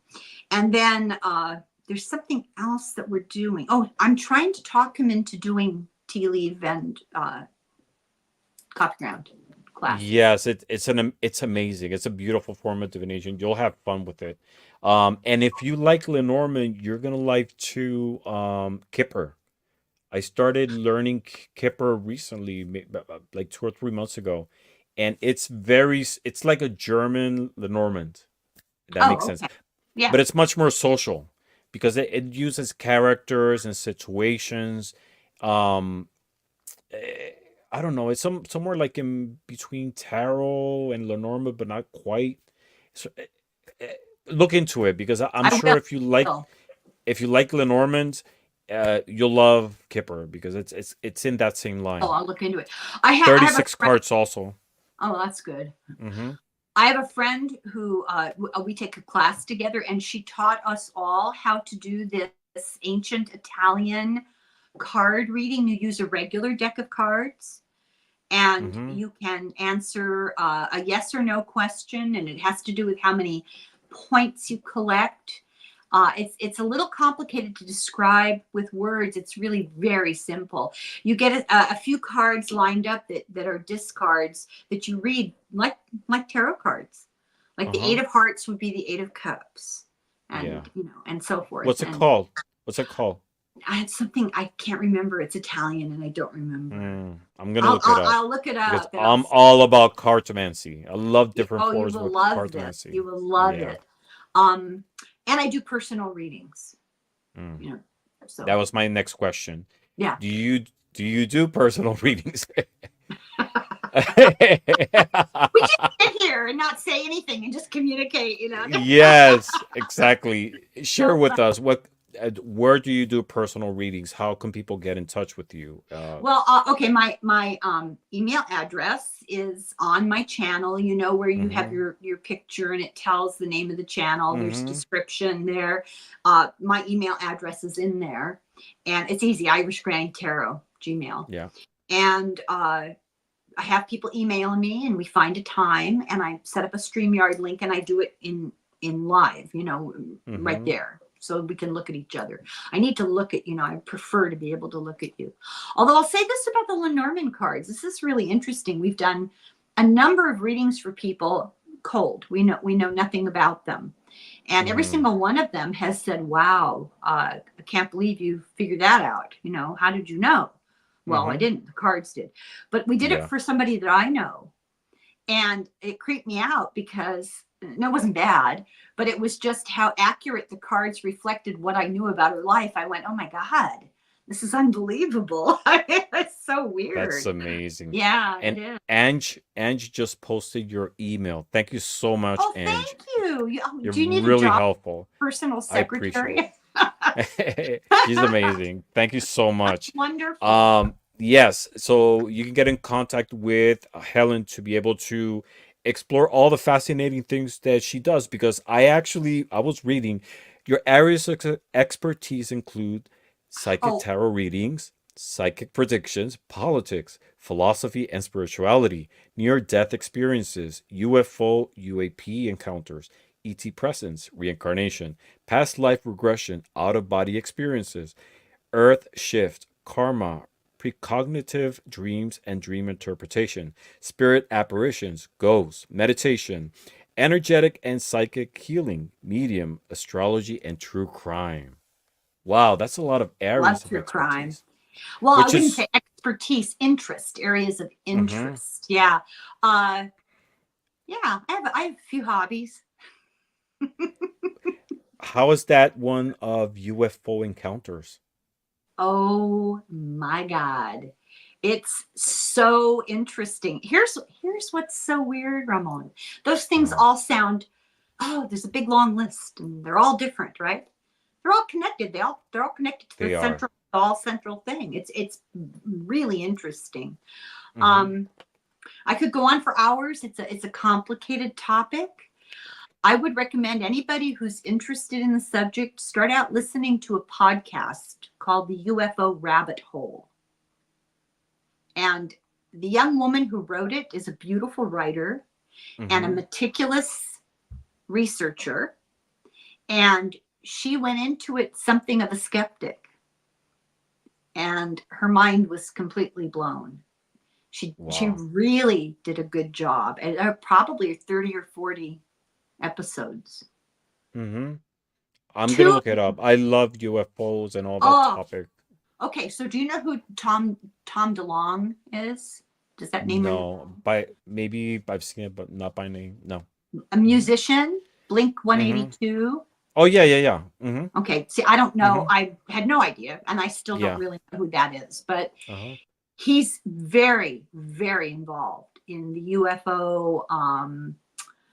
Uh, what's the word that I want? Disclosure uh, Uh-huh.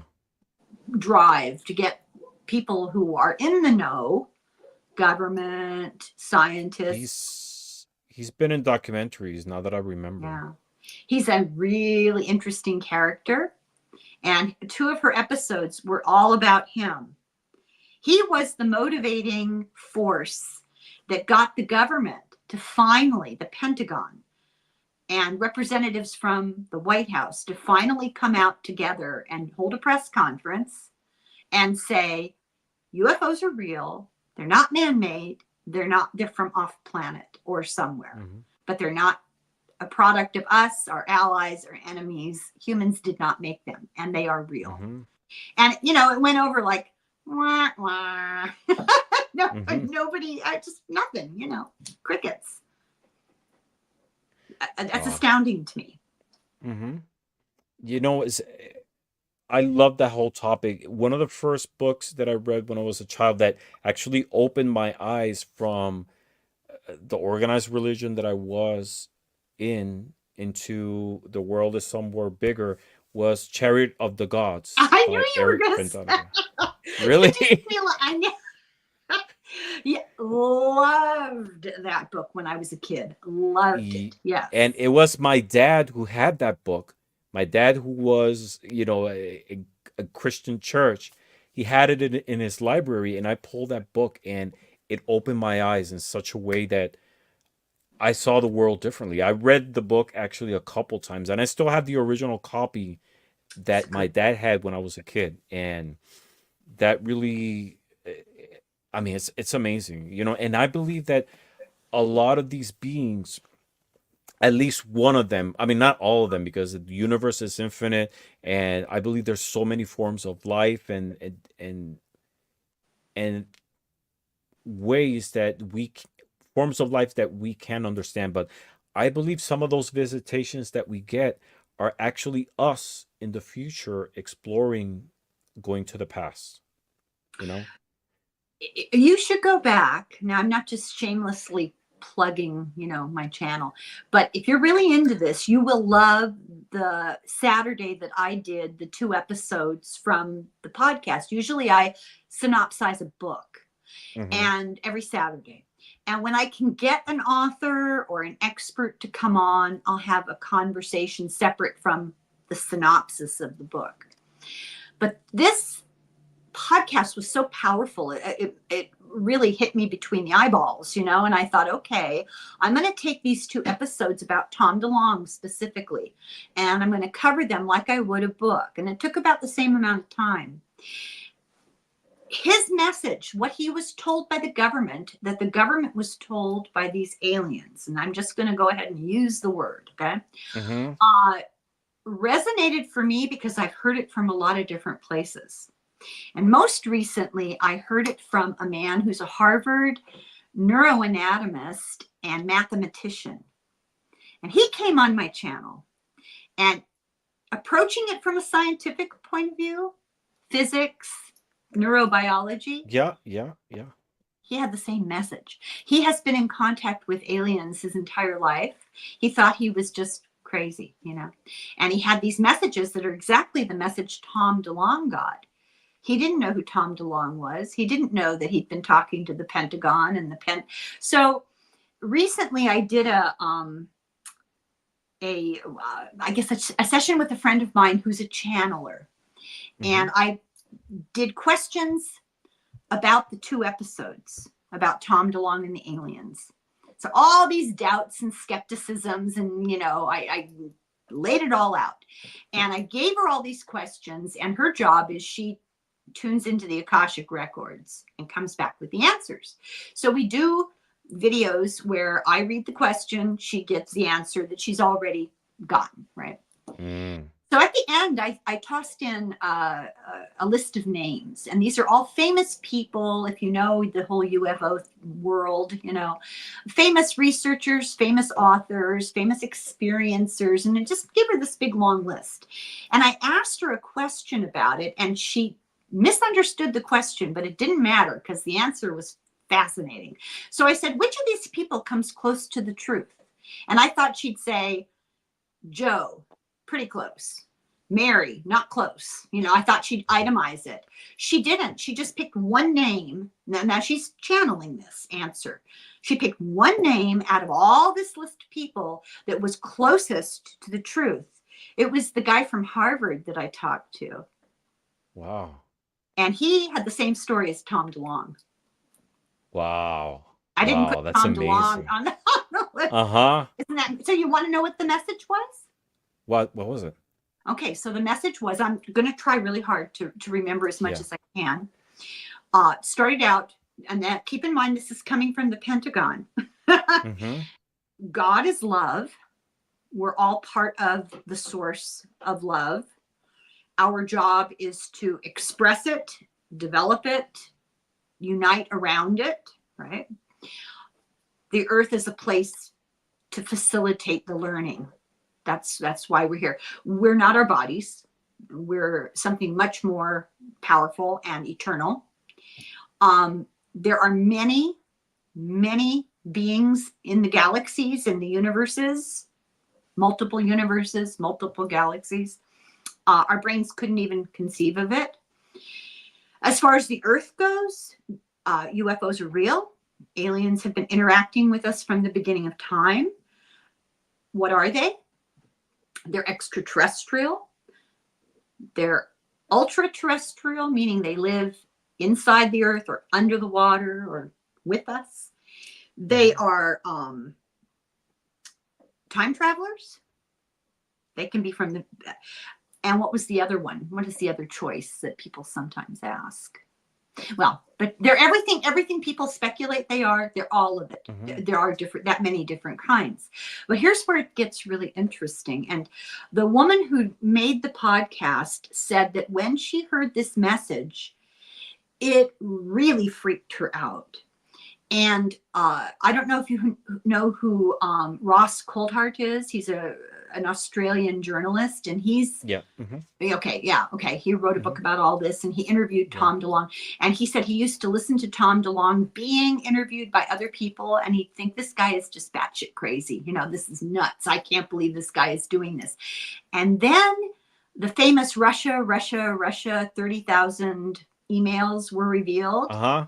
And Yeah. he's an investigative journalist. He read them all. And he said that in the process of reading them, he uncovered a whole series of emails between Tom DeLonge and the White House and the Pentagon about UFOs. And everything that Tom DeLonge claimed was true. And there was the evidence in the White House emails right there. Wow. Right So, there. and he said it scared the daylights out of him as well, because they both heard what I'm going to tell you now. Some of these are responsible for hybridizing us. We were created by them as an experiment, and we got a little out of control. And there's tension between various types. They're not all good and they're not all bad. Some of them have no emotion. Some of them have no souls. Some of them are they don't like us. I don't know if hate is the right word, but they would be just as soon to get rid of humans. Part of it may very well be jealousy, that they can't experience emotions, and they know that they will never evolve and connect with the source, which is the process we're on, but they won't. They're like, there are a lot of different spiritual beings that are just what they are, Right. Anyway, so there's this battle, and now this is where it starts to sound like a familiar story, like fallen angels and the battle in the heavens. There's a battle between those who have good intentions and those who don't, those who actually have evolved and are a positive set of entities, and those who are a dark force, and they're battling over us. And the bad guys did something really awful to the human race because they feed on our fear and our anger and our animosity. They intentionally created all organized religions to keep people fighting with each other forever. Mm. And it was very effective. It makes sense. Yeah. It is true. And it's something, it's something that we have over history, a divide. We've gone to wars through that, through many wars, many battles, and it's something that we will never settle, or it's difficult for us in the current context to ever imagine that we will all agree into accepting our differences, especially in the arena of religion, right? Yeah, because we're co-opted with fear. We're manipulated with fear to Control. get identify with a certain branch of religion, Right. and to look at everybody else as wrong and bad. So when you look at Russia and Ukraine right now, what a lot of Americans don't know is that one of the huge driving forces behind Russia is the Russian Orthodox Church. The head of the Russian Orthodox Church, ironically enough, is called the Patriarch. And he and Putin are like this. And it's not because Putin's all godly. It's because they're both hungry for power. And they're all about demonizing the Ukrainian Orthodox Church. Which So there's that religious dissension going on. It helps to keep the people mad at each other. And now notice I said organized religion. That's different from philosophical religious thought. People really need to make that distinction. You can be of any inclination, Buddhist, Muslim, I don't know, I can't even think, but you can believe anything. And as long as you don't harm other people and you don't interfere with other people's free will, then you're on the correct path. It doesn't Mm-hmm. matter what religion you believe in. But when you start participating in an oppressive institution Mm-hmm. that deprives people of personal agency, that rubs me the wrong way. Yeah. Yeah. Yes, definitely, because it devoids all the spirituality from it. It becomes just a structure of control. Yes. Cult. It Mm-hmm. becomes a cult. And Yes. that's what So we have done. we are 1 hour and 40 minutes into the conversation. We still have 33 people here. They all came to see you. They're all They haven't all fascinated with. died of exhaustion. No, we're all fascinated with what you have to say, and it's Oh, been fun. I mean, this conversation with you has been amazing. oh, I'm And so pleased. And I'm y- dying to ask you.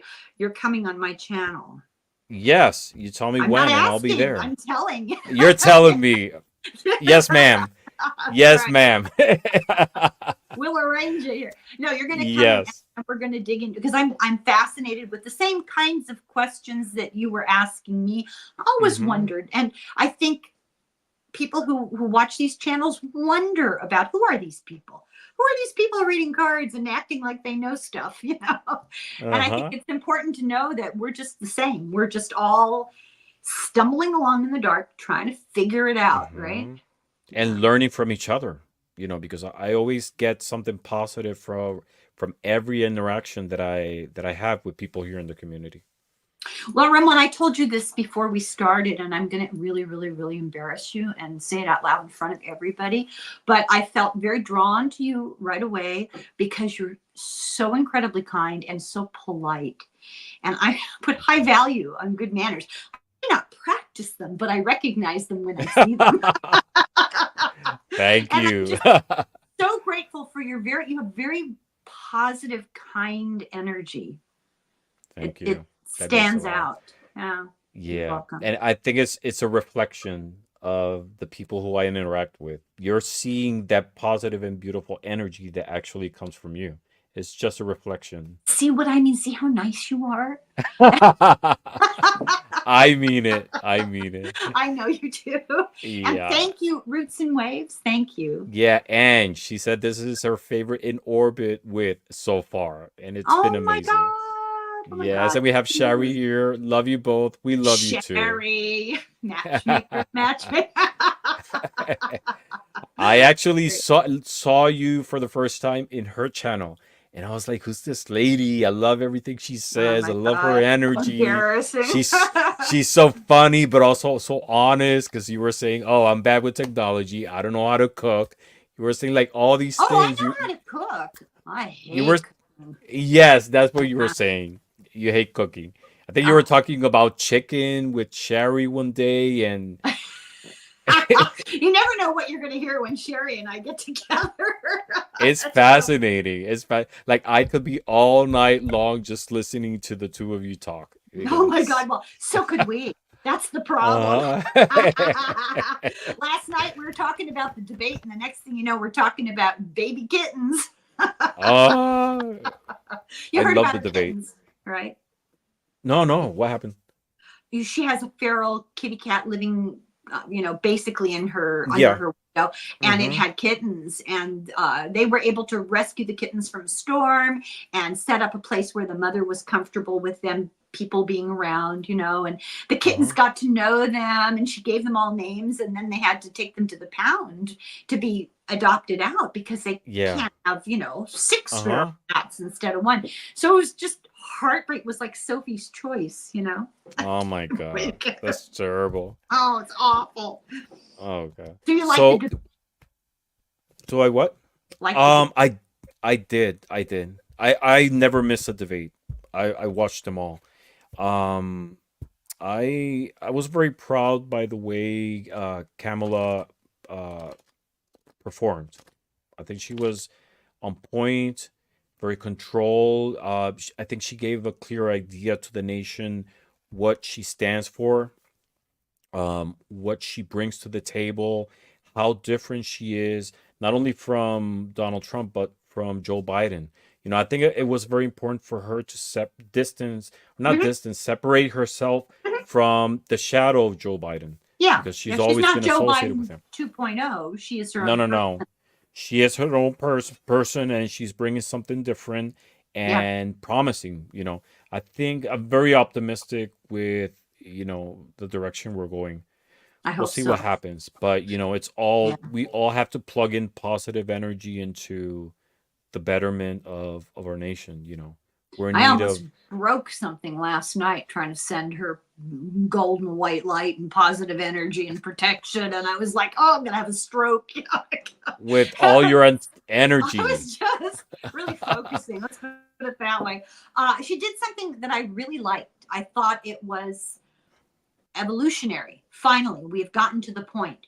She never once mentioned she was a female candidate. She never talked about her gender. It was assumed she's qualified for Hmm. the job. It's a job that the qualified person can do regardless of male, female, or whatever. And I'm Hmm. really appreciative of that. We're letting go of those old prejudices. We're really moving forward. Hmm. Now we That's just have to interesting. keep our acts together between November 5th and is it January 21st, January 20th, the Hmm. inauguration. I'm very worried about that time period. Yeah. Very worried. Yeah. Let's see what happens. We can all just hope for the best and be positive. You know. I don't know if you noticed, but he not a single moment during the debate he mentioned her name, because he purposely mispronounces her name. That's right. He always referred to her as she, and didn't had eye contact or anything. Oh, he wouldn't look Uh, at her. Yeah. He calls her Kamala, and he has Kamala, on purpose, disdain in his and it's on voice. purpose. Hmm. Did you see It's her like, great? what was that? I said, did you see her great nieces at the Democratic convention teaching the crowd how to pronounce her name? No, no. Oh my God. I will send you the link. It's a little short video on YouTube. I saw the whole thing happen. Uh-huh.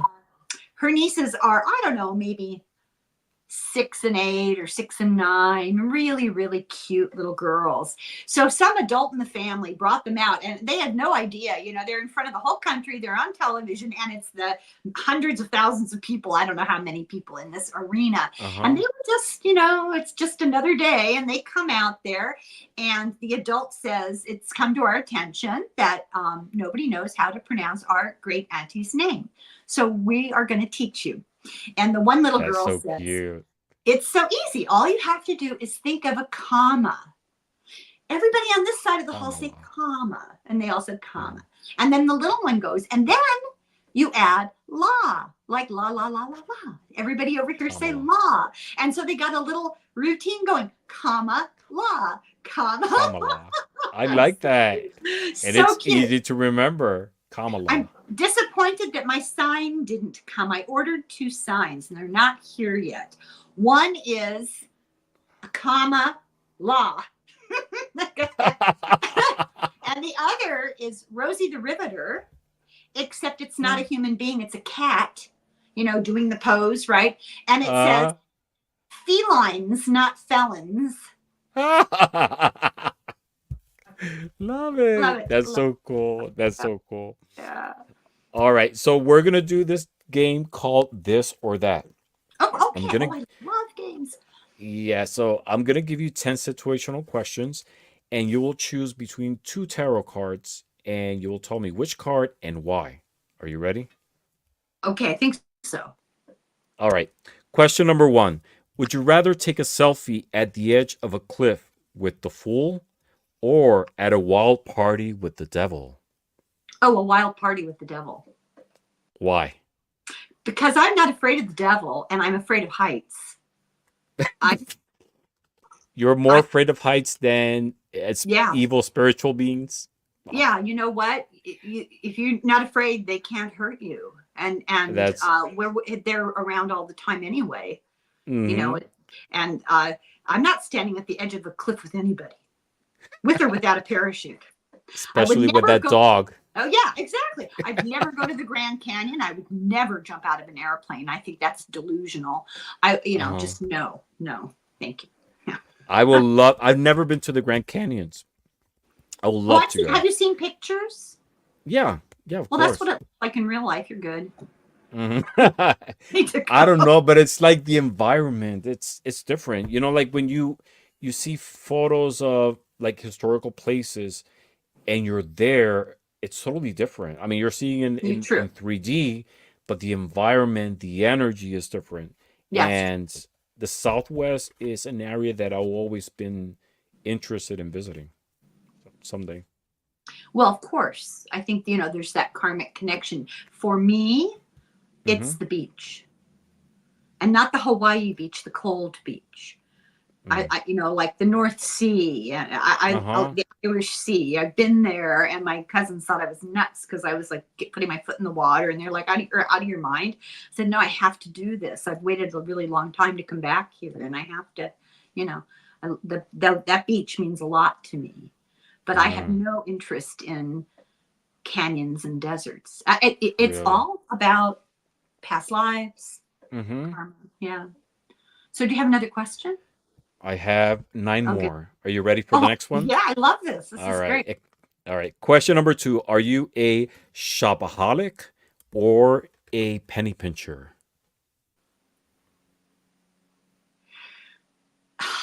That's hard because I'm a little bit of both. Mm-hmm. I for a very long time will buy nothing, and then I'll go on a spree because the holidays are coming, or it's somebody's birthday, or I guess I would have to say I'm more of a penny pincher. I don't really go shopping anymore. Somewhere in between, but this is more close to what you are. You're more in Yeah. control. Well, the word penny pincher has kind of a mean, miserly feel to it. It's not Uh-huh. that. It's like I've let go of the material. I don't need to buy stuff. Does that make sense? Yeah. Mm-hmm. Yeah. So you're more in control. What things do you like to buy the most? Books. Books? Hmm.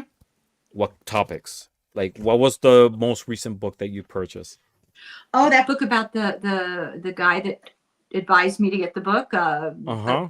It's about alien contact. It's about a guy who's shown a message to give the world. I did a really interesting book last week. Tia Levings, she wrote a Mm-hmm. book about her experience growing up in a fundamentalist household and marrying a guy who was an absolute religious zealot and abusive. And she escaped from it. And she wrote this fabulous book called A Well Trained Wife. And I would recommend that for anyone who's experienced religious trauma. A Excellent. well-trained wife. That's a Yeah. very powerful title. Yeah. It's from the You were Bible. mention Yeah, you were mentioning earlier that you like to write. Have you ever Mhm. considered writing your own book? Many times I just don't know what I would write about. I don't have a burning topic. I don't know. Well, spirituality, your experiences, it could be fiction. Do you write Yeah, poetry? no, You no. don't? Mm-mm. But your vocabulary is beautiful and you Well, have thank the you. gift I of love writing, poetry. so huh? I love poetry. I often read poems on my channel. Yeah, well, Yeah. it's I there's a lot of people in the community who use tarot and poetry, combine them, and I'm one of them. I love poetry and I love to Oh, write who do you poetry. like? As per poet? Um, in general, but I love writing poetry. Oh, Um, and I I would have, love to I, hear your poetry. yeah. So there's this show that I used to participate in Heather's channel. It was on Sundays about poetry, and we did a lot of poetry related with tarot. So we will pull cards, and then people will give us prompts, and we will combine and do poetry. But in my channel, I have actually a couple of poems related to tarot. But it's a beautiful thing because you get to explore through tarot another aspect, another form of art. Creativity. Creativity is a sort of a form of meditation. People who do paintings and people who Hmm. knitting is they've actually done studies. They've studied brain waves, and people Hmm. who are focusing on a creative action like that go into Hmm. the same state as somebody who's meditating. Yes, but here in the community, there's a lot of fantastic people who practice divination and do poetry at the same time. I, I, Heather's one of them. Jeff from Tarot Ass Backwards. Bill from ASM, I think it's called, the channel 999.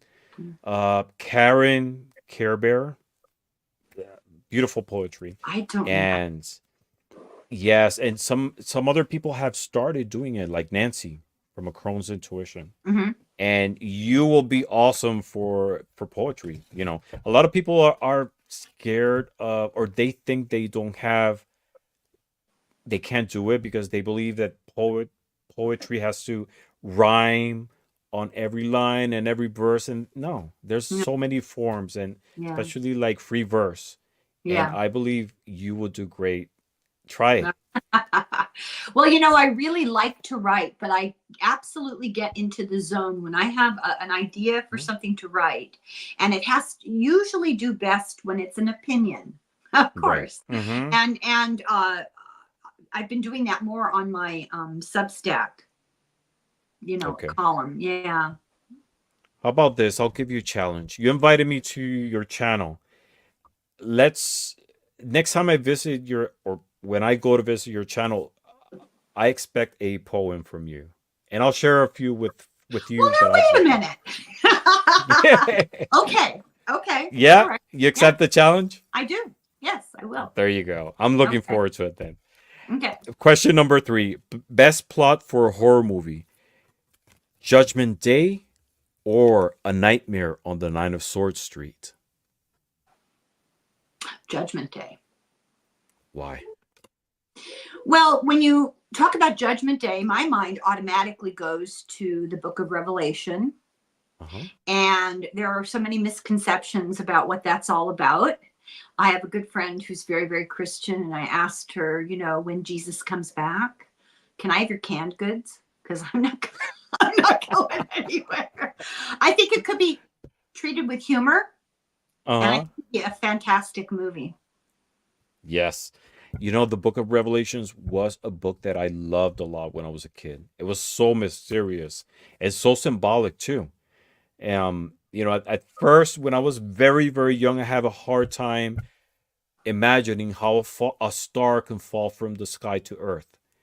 But then, as I matured, I understood that it was full of symbolisms that Yeah. you know Yeah. I couldn't take it by literal. Well, it could be. But I was yeah, That's the but problem. I was always fascinated by the Book of Revelations. I Question prefer number.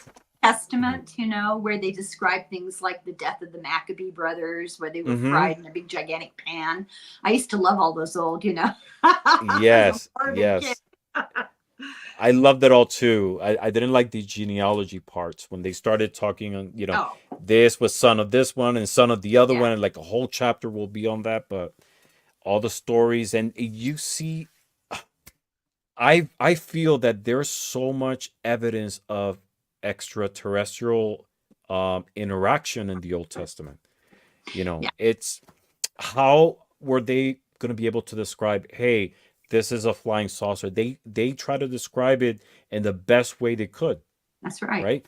You know Paul Wallace? Are you familiar with Yep. Paul Wallace? Mm-hmm. I've been I doing am. his books, covering his books on Yep. Saturdays. I do little breaks and do different things, so that people don't get Mm-hmm. burnt out on it.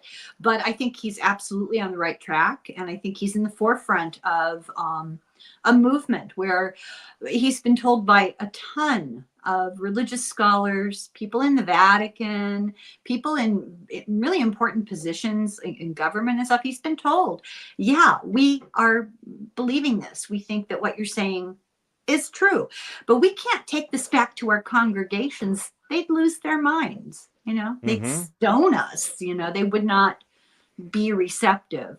So there's two things going on in all these religions. There's the official story for the common people, and then there's the occulted knowledge, of course. Yes. Yeah. Mm-hmm. The esoteric, the different one, because it'll be hard. I think it'll break down a lot of structures in society for people. I don't know, people are not prepared. I don't know. I don't know how to word it properly, but No, I know exactly what you're saying. There's the Mhm. whole fabric of society is predicated on Mhm. this hierarchy of control, and this would upend that completely, and people would lose their minds. If you're raised in authoritarianism, in patriarchy, in theocracy, they Mhm. actually know now that it changes the structure of your brain, and it changes your biochemistry in your brain, your neurochemistry. And so you get raised in a fundamentalist religion, you're going to vote for authoritarians Mhm. because you're You're predisposed. used to that structure. You want someone else to tell you what's right and wrong. You Mhm. want external control and structure, and you don't feel confident in yourself to make those decisions. It's a very Mhm. hard thing to change. Yes, it's very challenging because then you have to make the decisions, you have to deal with the consequences rather than just have it there told what needs to be done and you're going to know the outcome anyways. Well, you went through that because you've said, you kind of turned your Mhm. back on Catholicism. The first time I didn't get out of bed to go to Mass on Sunday when I was in college, I thought they'd find my body dead in the bed. I'd be struck dead by. I believed all that stuff. Your brain will Uh-huh. work. And when it didn't happen, I thought, wait a minute. Wait a minute. Mhm. Yes. Yeah. Finally figured it out. All right. Question number 4. The universe hires you for a part-time gig. Which would you take? Babysitting or zookeeper?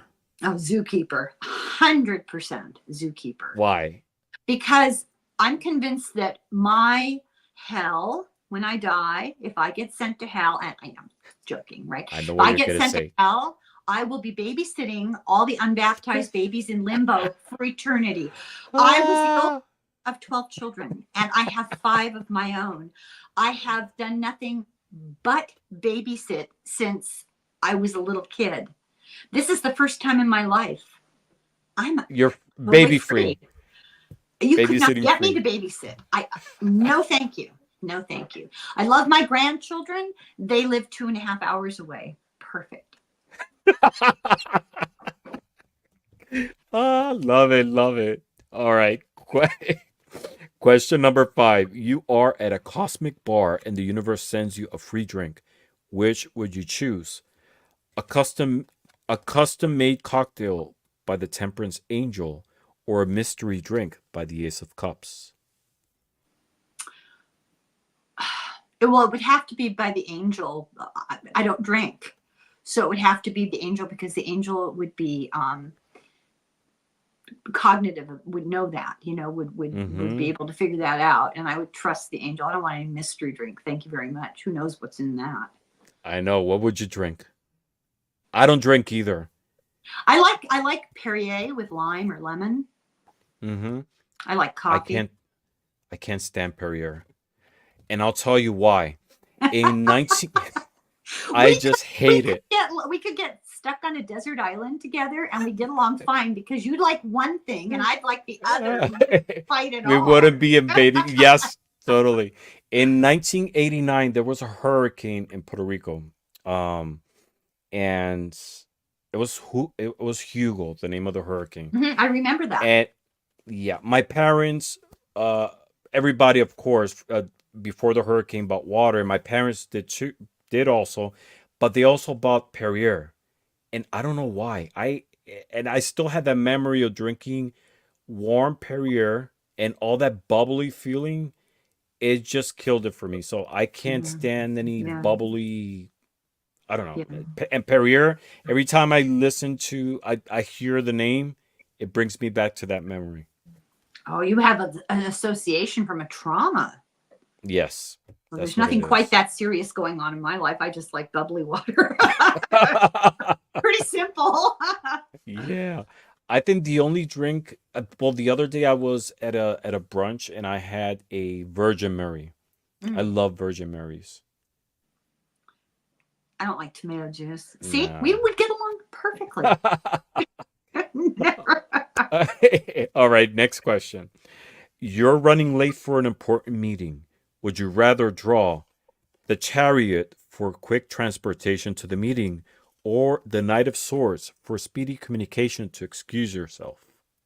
Oh, the chariot. I'm never late. I'm always like for a flight 4 hours early. I went to a Catholic kindergarten, and the teacher Uh-huh. was an extremely old nun. I think they propped her up. She might have been dead. I'm not 100% sure. Her name was Sister Mary Domitilla. Saint Domitilla was an ancient Roman martyr. I mean, it all Uh-huh. just really fits. And she was a tyrant. She was horrible. And my father, that's a whole other story, would take me to school every day on his way to work. But he didn't have to be at work until after my school started. So he just took me late. And I got in trouble every single day of kindergarten for being late.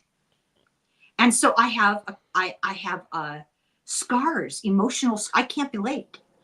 I Uh-huh. was late one day for doing a video because it was my fault. I got the time differences confused.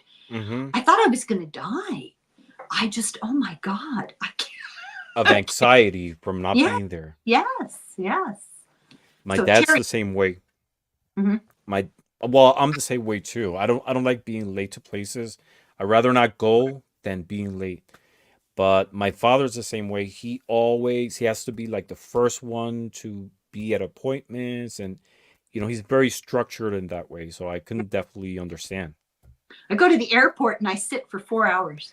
My mom is like that. I can't do that. 2 hours, yeah, but 4 hours. Mm-mm. Oh, I like people watching. It's really fun. So I don't mind. All right.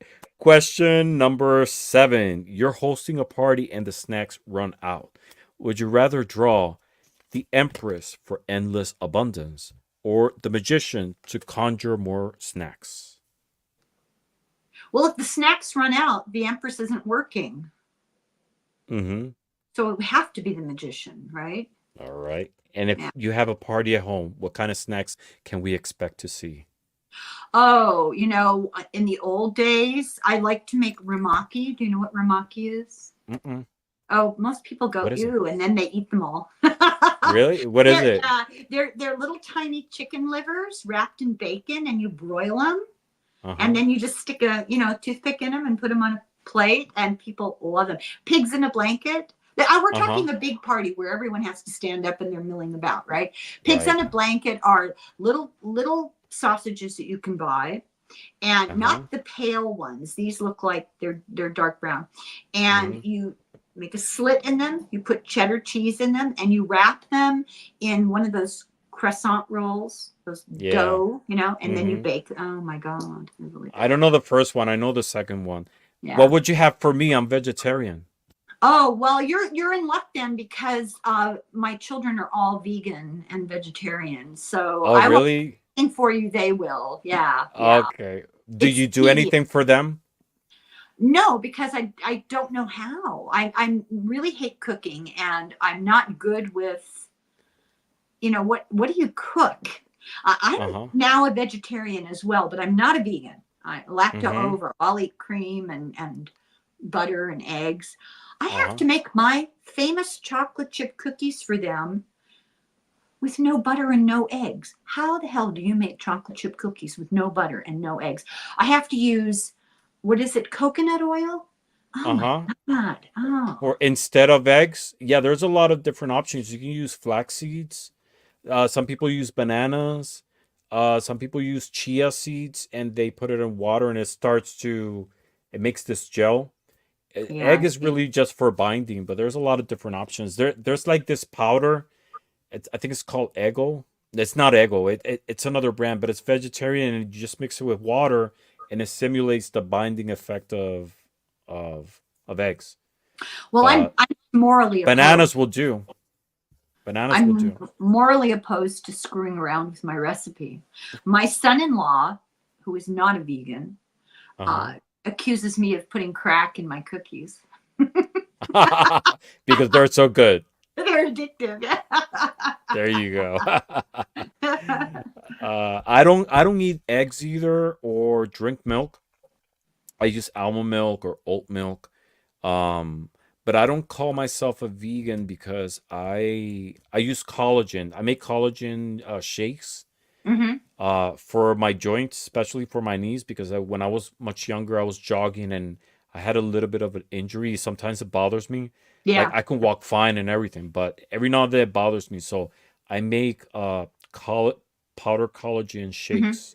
I put banana and some other things. So and that comes from animal bones, unfortunately, but that's the You only get thing along that great with my kids. They're always talking about smoothie this and seeds that, and and one of my daughters is with her boyfriend in South America.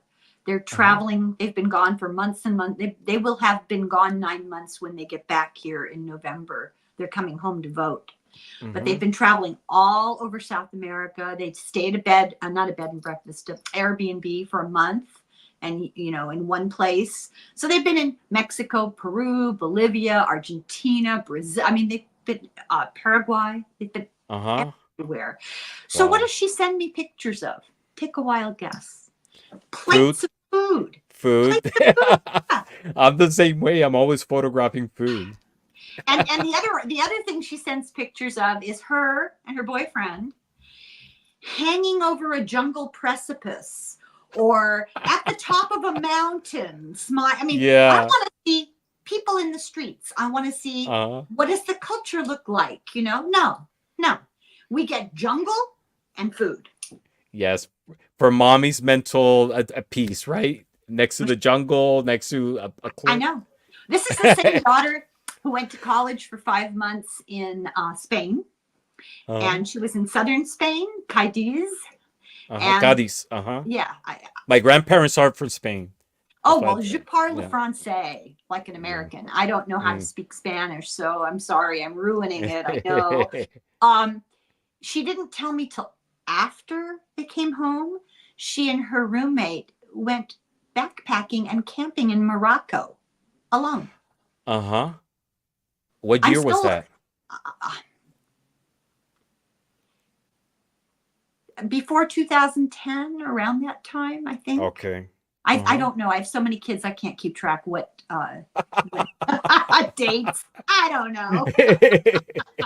Don't tell them to be so irritated. My two youngest are born within a couple of days of each other and 3 years apart. And I Uh-huh. have to go through this whole association thing to figure out which one was born on which day.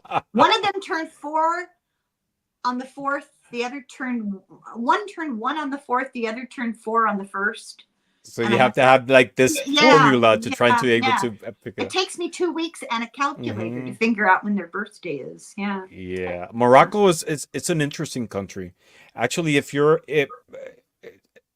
in Cadiz, there's an enclave called Gibraltar, which is actually a territory of the United Kingdom. And if you're standing on top of the mountain in Gibraltar, you can see Oh, Morocco. Gibraltar, like the Yeah, Rock of yeah, Gibraltar. Yeah. yeah, Okay. yeah. If Yeah. you're in Gibraltar, you can see Morocco from across Gibraltar. Right. They're that close. I mean, it takes Yeah. like 2 hours to cross, but once you're over there, it could be a little bit scary. Oh my But it's God. interesting. For young Yeah. women alone. Yes, yes, Yeah. and people are always they're hassling to try to get that extra buck from you. The Well. tips and yeah, it's kind of rough, but it's beautiful. I mean, the Mm. architecture is beautiful. The food Yeah. is amazing. The streets, like everything. People don't realize Southern California has a lot of that sort of style of architecture and tile Mm-hmm. decorations because the Spanish colonized Southern California, but they brought that culture with them because of Yeah. the Moors, right? Mm-hmm. Yeah. Yeah. Yeah. A lot of people colonize. A lot of Spanish who colonized the Americas. Most of them were from Andalusia, like the Yeah. southern part of Spain. So they brought a lot of those traditions, the Yeah. architecture, the food. Yeah. Yeah, there are a lot of beautiful courtyards with Mm-hmm. fountains and tiles all over Santa Barbara, and that's where that came from. Beautiful. Yes. Yes. All right. Let's go to question number 8. Your sweetie, let's say your husband, spills coffee on a favorite shirt before a big date, even though you warn many times to be careful. Would you rather draw the emperor to command the stain out or the hierophant to teach a valuable lesson on being more careful? I'd pick the Hierophant, but it would be a valuable lesson for me to be more patient. My inclination would be to really be really irritated. I'm trying to Uh, be a better person. uh, It's a real effort. So I know that that's what I should be picking. My natural inclination would be would be the Oh emperor. my god. I love it. I never had that answer before. I mean, a valuable lesson, but towards yourself. Mm-hmm. Yeah, Impatience. patience. Yeah. That's amazing. Are Wow. you impatient? Oh yes. I Are mean, you you kidding? sort of like mentioned before a little bit on that, Yeah. but Yeah. what makes you feel impatient? Oh, everything. Everything. Uh huh. I'm very organized. I'm very goal oriented. He is process oriented. Uh huh. He gets He's lost more in the methodical. methodical. He's really into the actual doing of it. I want to get there. Perfect example, going on a trip. He likes Uh to huh. drive, do road trips, and he'll see a road and he'll say, "Oh, let's go down that road." I would never in a million years go down a road if I didn't know that there was a bathroom and coffee at the end of the road. Uh I want a hotel arranged. He'll start huh. thinking about at 11 o'clock at night. Oh, maybe we should start looking for a hotel. Oh my God. Uh, Yeah. Oh yeah. you Oh need yeah. assurance. You need assurance. Yes. Predictability. Taurus. It's a Taurian thing. Interesting. That's so true. All right, question number 9. You walk into a glass door in front of a crowd. Would you rather draw the justice card to sue the door or the world to make it a global meme? I don't know what you mean by global meme. A meme is, I'm pretty sure you've seen it in the internet. It's like they take a photo Yeah. and make a funny caption with it to make Yeah. it funny. Oh, so just like somebody would post a joke about that. Exactly. Yeah. Oh, that's fine. Yeah. Global. Yeah. Yeah. A Global global meme. meme. Yeah. Yeah. Why? Well, because I'm well practiced at laughing at myself. Are Uh, you kidding? I mean, you have to be acceptance of your own mistakes, right? That's the only way to grow. And if take it you with a sense of humor. if you cannot laugh at yourself, how are you ever going to learn anything? You have to be able to Uh-huh. laugh at yourself. We're all ridiculous. We're all complete. You Ex- can't take yourself too seriously. You know. mm-hmm. Yeah, definitely. And the last question, who really missed the mark? Fashion advice from the lovers or survival or survival skills from the Ten of Swords? Survival skills from the dinosaurs. As long as I'm not the one in the picture, I don't care about what you wear or don't. Yeah, I want 10 swords in yeah, my back. Thank you very much. yeah. Did you This make can this up? the questions? Yeah. Yeah. Oh, this is very good. You need to copyright this. You need to make a party game out of this. It's Uh, really good. thank you. I mean, it's just trying to find humor in tarot, you Oh, know. it's excellent. This is I'm not kidding. I'm not kidding. You really should. This is make a wonderful party game. It's a good idea someday, maybe. Yeah, yeah, yeah. So, Helen, it was an awesome pleasure talking to you. We've I been had so here much fun. 2 hours and almost 20 minutes just chatting. And I don't feel the time that actually all that time went by Oh, because well, I that's really that's enjoyed it. wonderful. That means you had a good time. I know I had a lovely time. When I'm having a good conversation, I don't even think of the time. Time has no meaning, Hmm. Ramon. Yes, definitely. And I want to publicly say thank you for everything you do in the community, your insights on politics, on spirituality, on your thoughts and your vision on life means a lot for all of us.